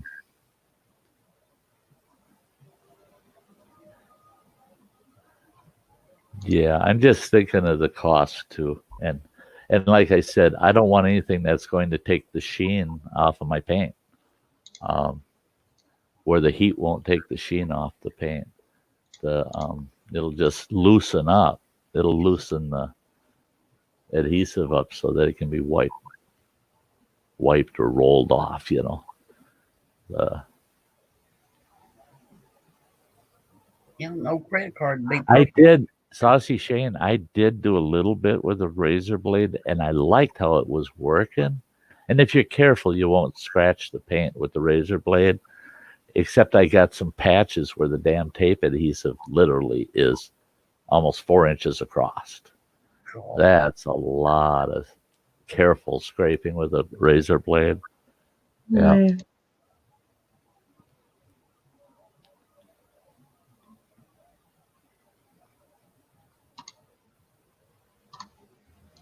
Yeah, it's just straight adhesive. There's nothing but the stinking adhesive. And I peeled the adhesive off, or not the adhesive, all the signs and all the tape. We got all the tape off of it. And literally within 6 hours of getting it off, I was on a 500-mile trip with that trailer to go pick up a trailer full of stuff that I had to haul home. Got it home, and life had its way with me. I couldn't get back to the trailer for almost 4 months. So all that adhesive just sat there getting baked by the sun onto the trailer. And now I want it gone. So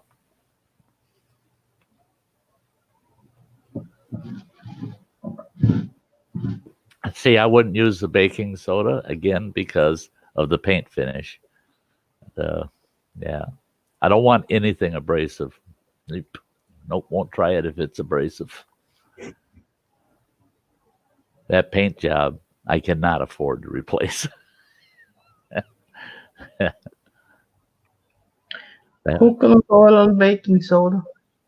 Yeah, the baking soda part, no. The baking soda is abrasive. Yeah. Yeah, I never used it. So I don't know. I know heat will do a lot. So They make some sort of thing. For Yeah, black. yeah, Saucy Shane. Yeah. You know, and I got it. I could run over here and grab a bunch. I've got the ones that are in the plastic handles, and they're awesome. You know, the nice, comfortable plastic handles, and they're throwaway. Once they start dulling out, just throw the damn thing away, grab another one. I think there's 8 of them to a pack. And it's just that it's so slow. It's so slow. Yeah, the nail polish remover, that's just acetone. Yeah. And I had both nail polish remover and just pure acetone. And yeah, they dull the paint color. They take that clear coat and dull it right out. They make some sort of stuff for the glass stovetops. It's not abrasive.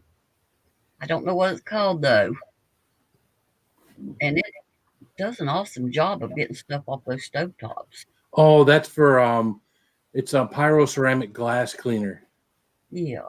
Well, we use it in the fireplace business because all of your glass doors that have the sealed glass fronts on those. Those are made out of ceramic glass, not regular glass. So it's a special kind of glass cleaner. It's made for cooktops and pyroceramic glass. You think it would take the adhesive off? I got adhesive that's burnt, basically burnt on. You know, it's for 2 years that adhesive has been on my trailer, and it's aluminum. It's painted aluminum. You know, it's got an automotive grade paint job on it, but it's aluminum behind it. And I tried acetone to get that adhesive off, and it discolors my paint. What it's doing is it's burning the clear coat. And so I'm trying to, and at this point, I'm going to try her recommendation, and that's heat. Um, and I do have a plumber's heater. It's like a hair dryer, and it's very controllable. You can get it down where you put your hand right on the end of it. It ain't gonna burn you. So I can control the heat well enough. I'm going to try that.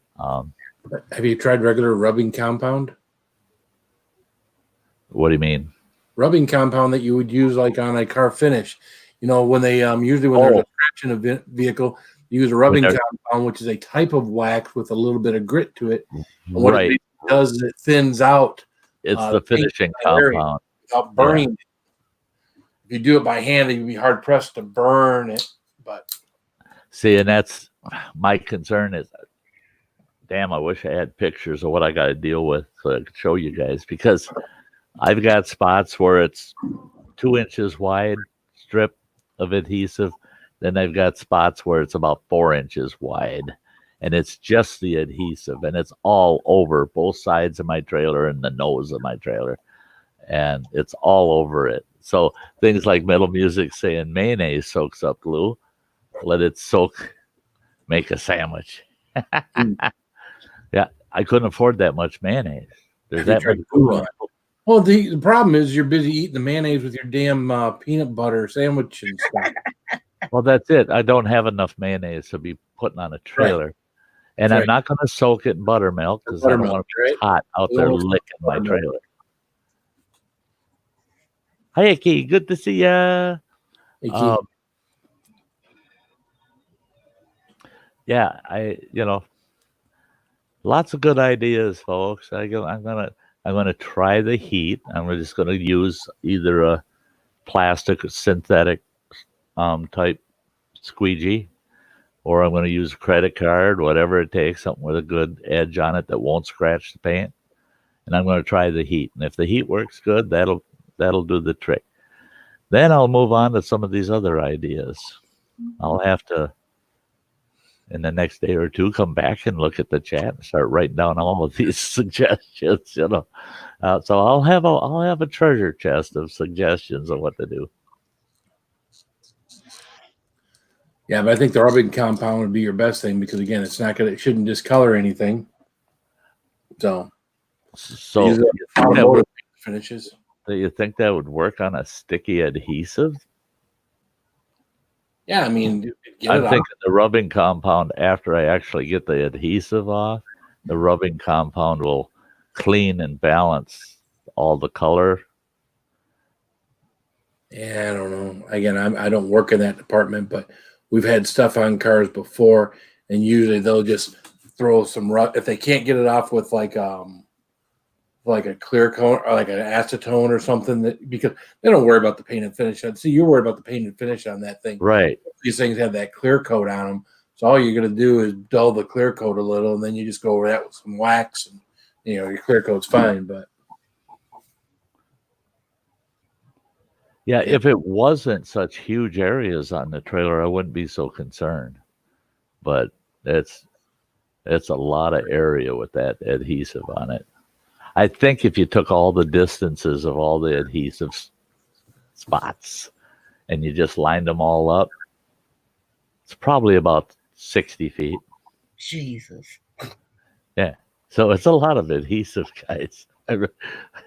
My trailer looks good until you get up close to it. Then it's like, what the hell's that shit on there? And I got to get it all cleaned up so I can put everybody's stickers on my trailer, I got a question real quick. If anybody in the chat knows, I don't know if because a lot of those people come to my channel too. I bought this a couple of weeks ago, and it just came in the mail today. This is a death net. I won't believe I bought this to do it with someone who hadn't done it yet, but I don't know who.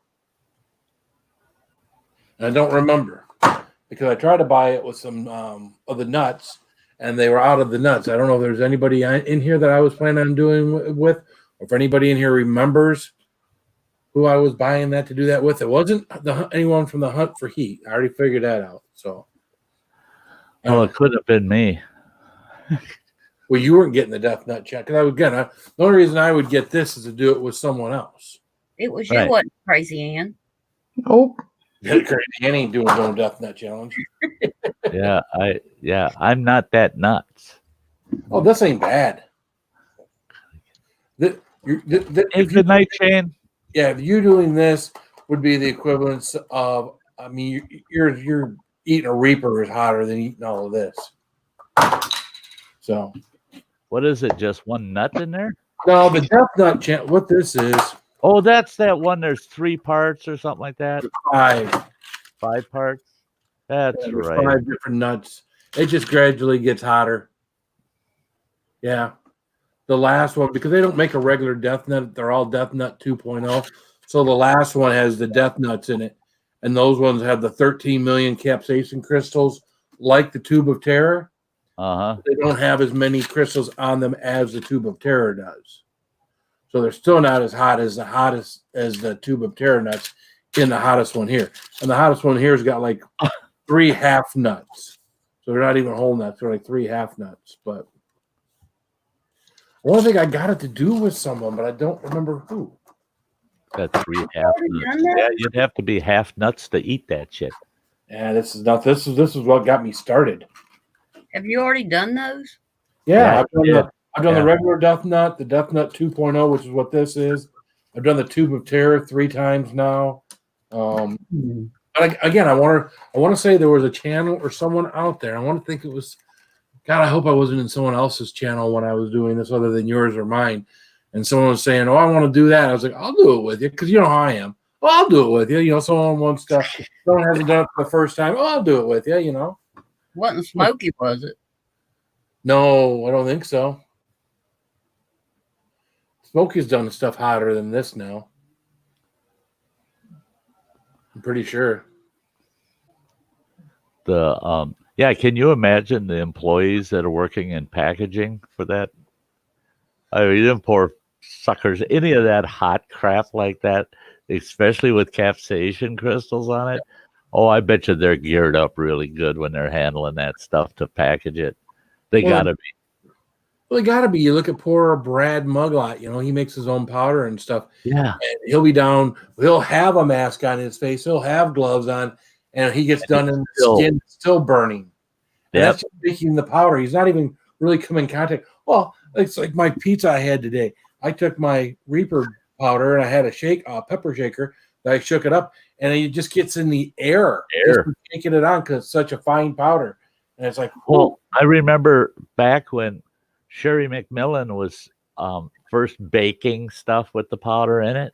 Yeah, and she said she went and opened the oven door, and she damn near had to vacate the house. Yeah, I mean, they couldn't breathe in the damn house because it burned so bad. Yeah, I've done that. So she had to start doing it out in the garage or whatever. Yeah.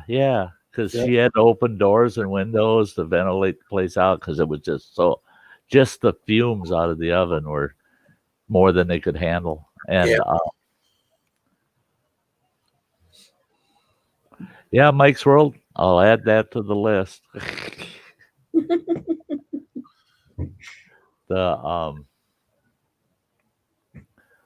But yeah, you got to find somebody that's going to do that with you, Phil. Yeah, because I can't imagine any other reason I would get it. And I remember ordering it. I can remember ordering it because I ordered they got a bag of wild peanuts, which they don't have the capsaicin crystals on it, but they're pretty hot. So you can sit there and eat a few and, get a good burn going. And they were out of those. So this thing came in a box that would have been for both of those things with all sorts of packaging, peanuts and everything else. I'm thinking that was a big waste for just this little thing, but that's weird. Anyways. What now that you have another one and you were just trying to find someone to do it with you? No, I didn't have one at all. There's no reason for me to normally have one of these or to buy one of these. I know because of you already doing it. Yeah. And in the past, I would have, blamed it on drunk purchasing. But I haven't done that for a year. You don't have that excuse anymore, bud. No.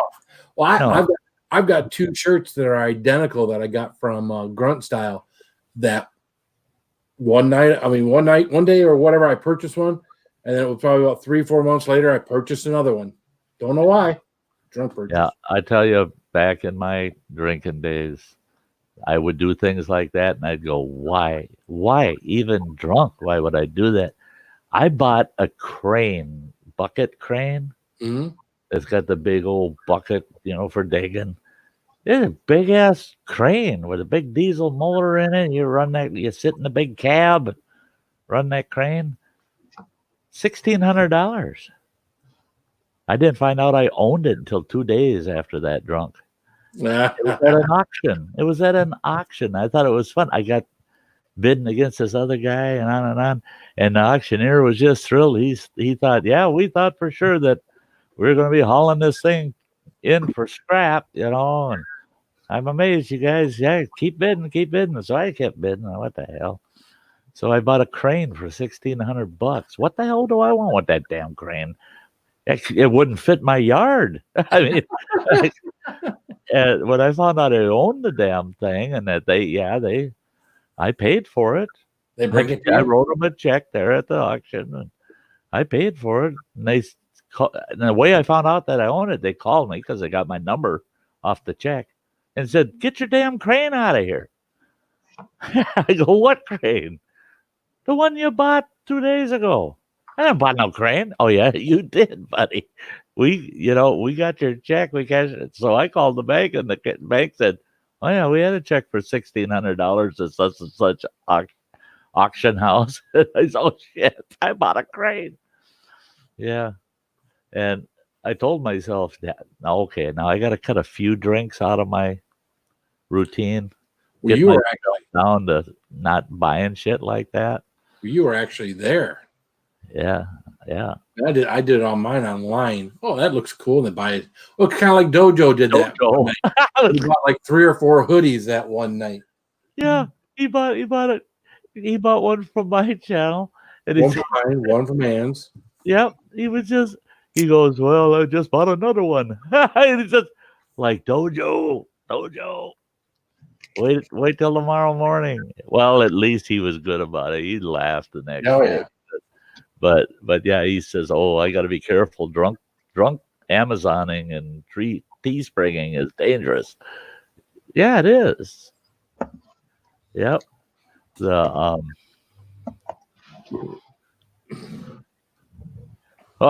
a capsaicin plant caught fire, a mile radius of people burning, the windpipe.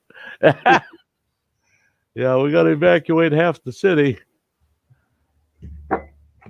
We didn't know that's what they were making in that factory.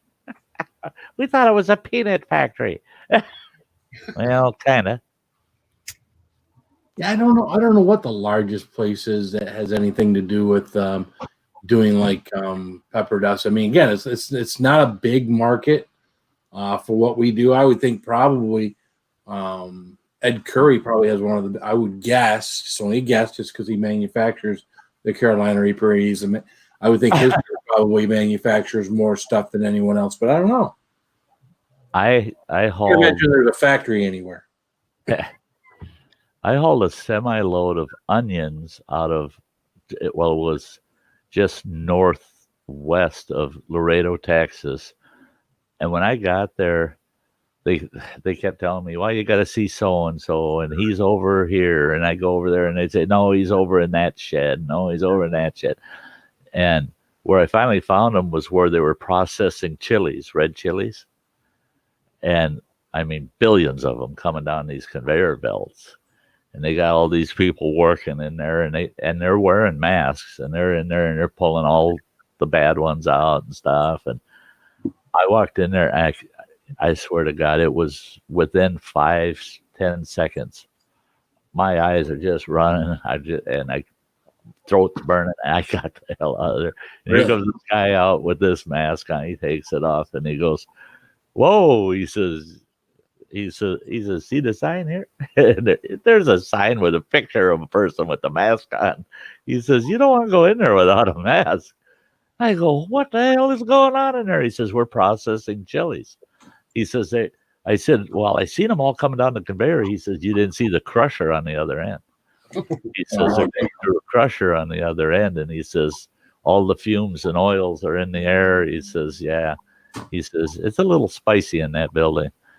And now that I'm involved with guys like Phil, and I'm looking at this stuff that's, my 9 million Scovilles. No, that chili plant was nothing.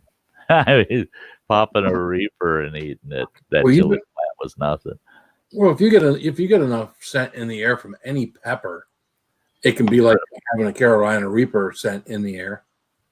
So yeah, I was surprised. That was a big shed. It was about 180 feet long and maybe 40 feet wide, and great big old dump trucks. The stake side kind of egg trucks. They pull in and they tip the box, and they're up there with rakes raking them peppers onto that conveyor belt, and millions and millions of them.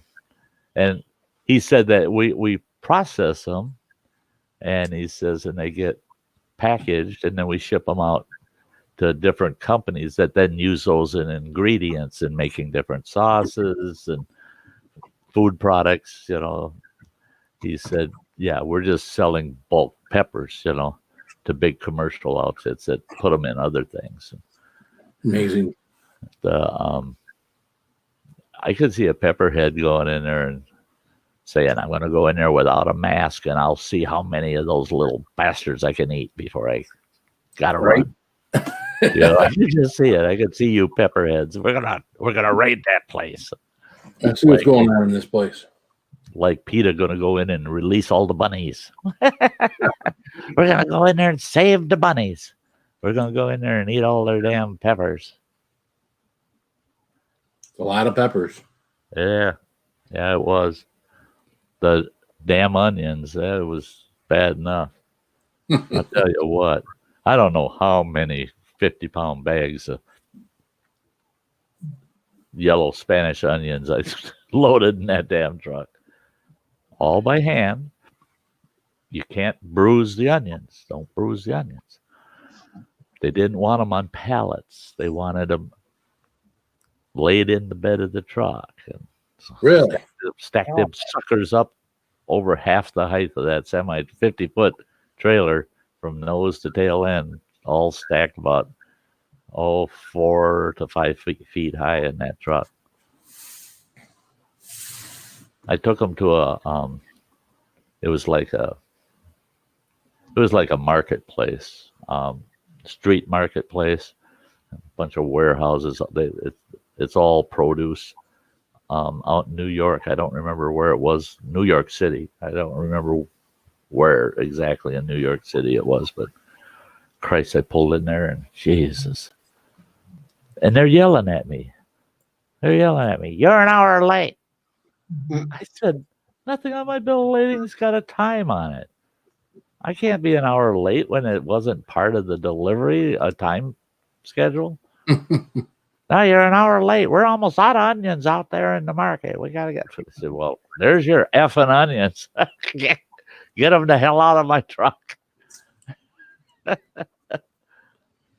yeah, them onions, you got tears in your eyes just loading onions. Well, I bet. Yeah, well, again, you get enough of anything like that, right? Yeah, you got 50,000 pounds of onions. Wow.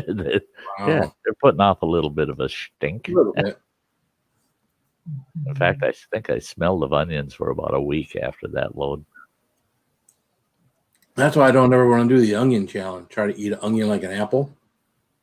No, I guess got a feeling that you would at least for a 24-hour or more period of time that you would just ooze and sweat and smell like an onion. It comes through your pores, just like garlic. Garlic does the same thing. It'll come through your pores. Yeah, you become stinky. Yep. Yeah, I can.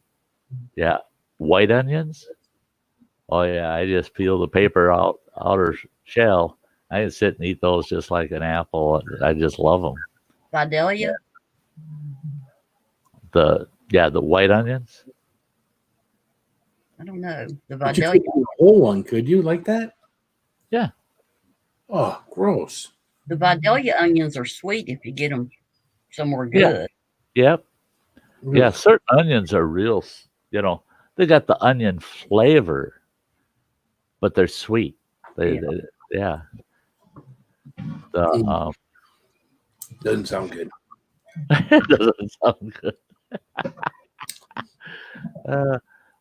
They're really good if you wash them down with buttermilk. Buttermilk. I knew that was where that was. I knew that's where that was going. You and your freaking You buttermilk. asked for it, bud. You asked for it. Nothing like a good Yeah, big glass you of won't smell like onions as long as you drink it down, wash it down with a quarter of buttermilk. Well, I'm going to smell like onions. So, yeah. Now you smell like sour onions. I've never seen him have such a hard time with anything.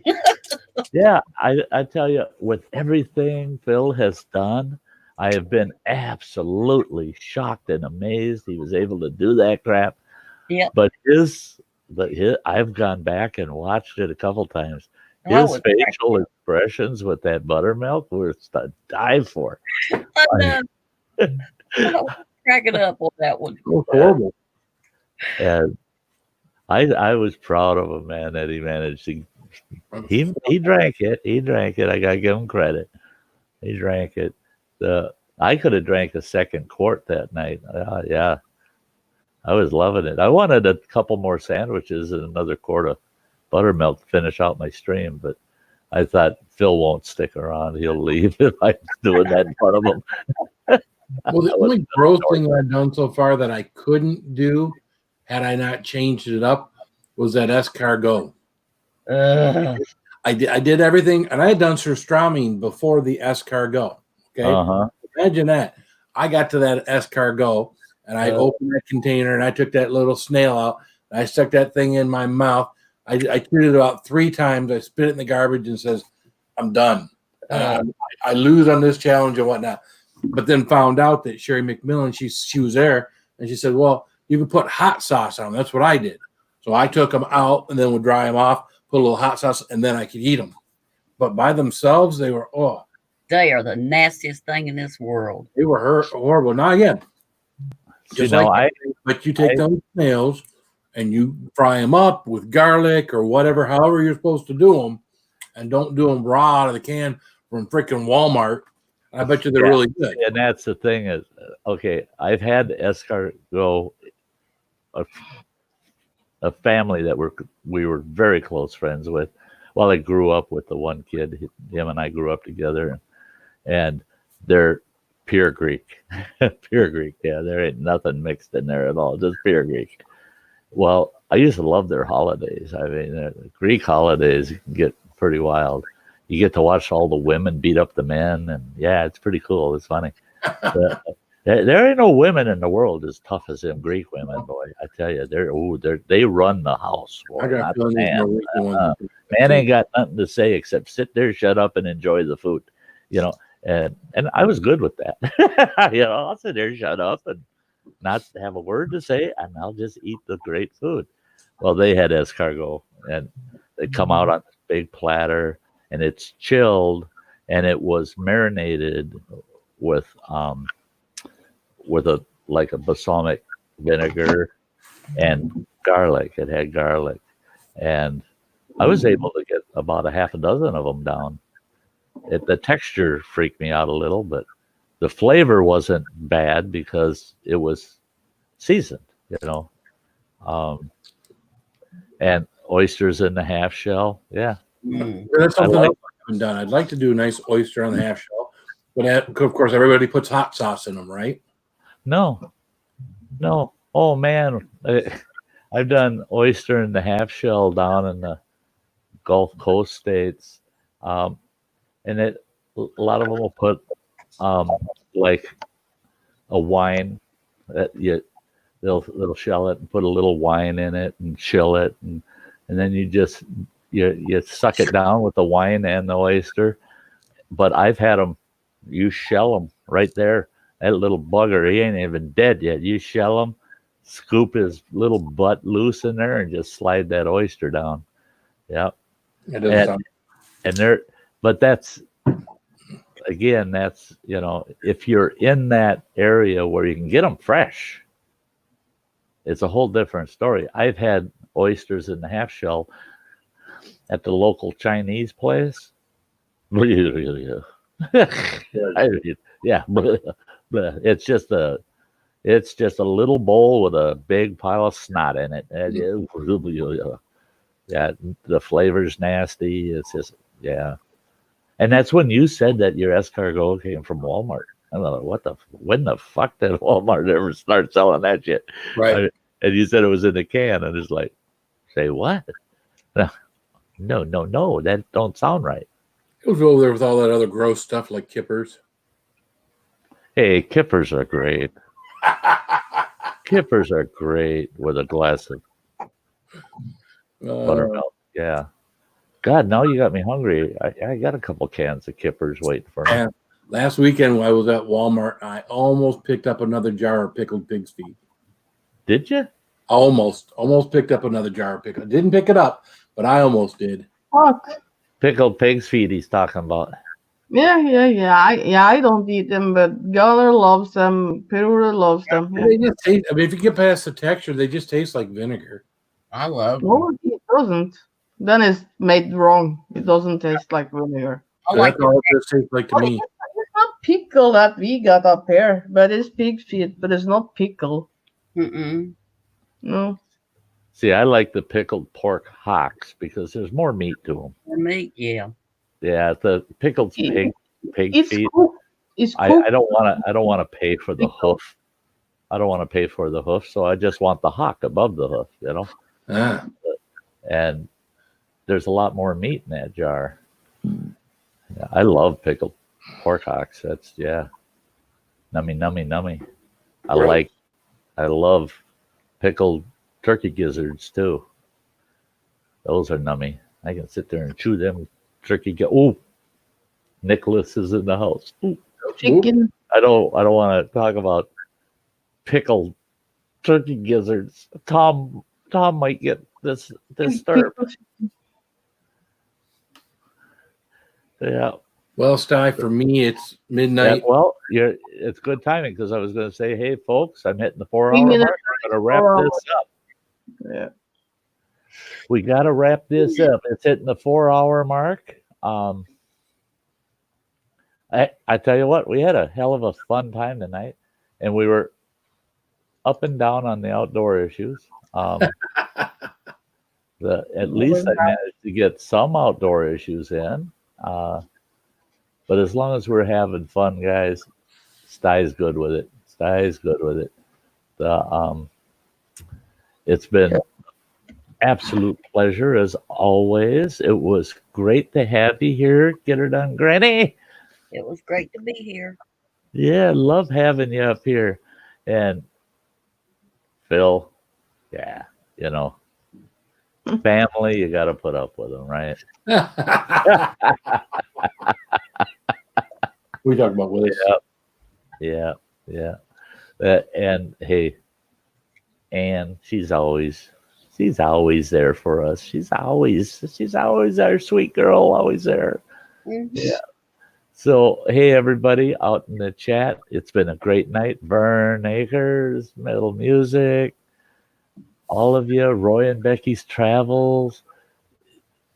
I'm just Nicholas, of course, Nicholas Green, and all of you, great group of folks. I want to thank you all for being here, and we're going to see you, I hope, Sunday night. Sty Story Sunday. That'll be my next broadcast. So we'll see you there. This is just a reminder. Hang on, guys, if you want to say goodbye to me after the fact. If you're not here, that means you don't.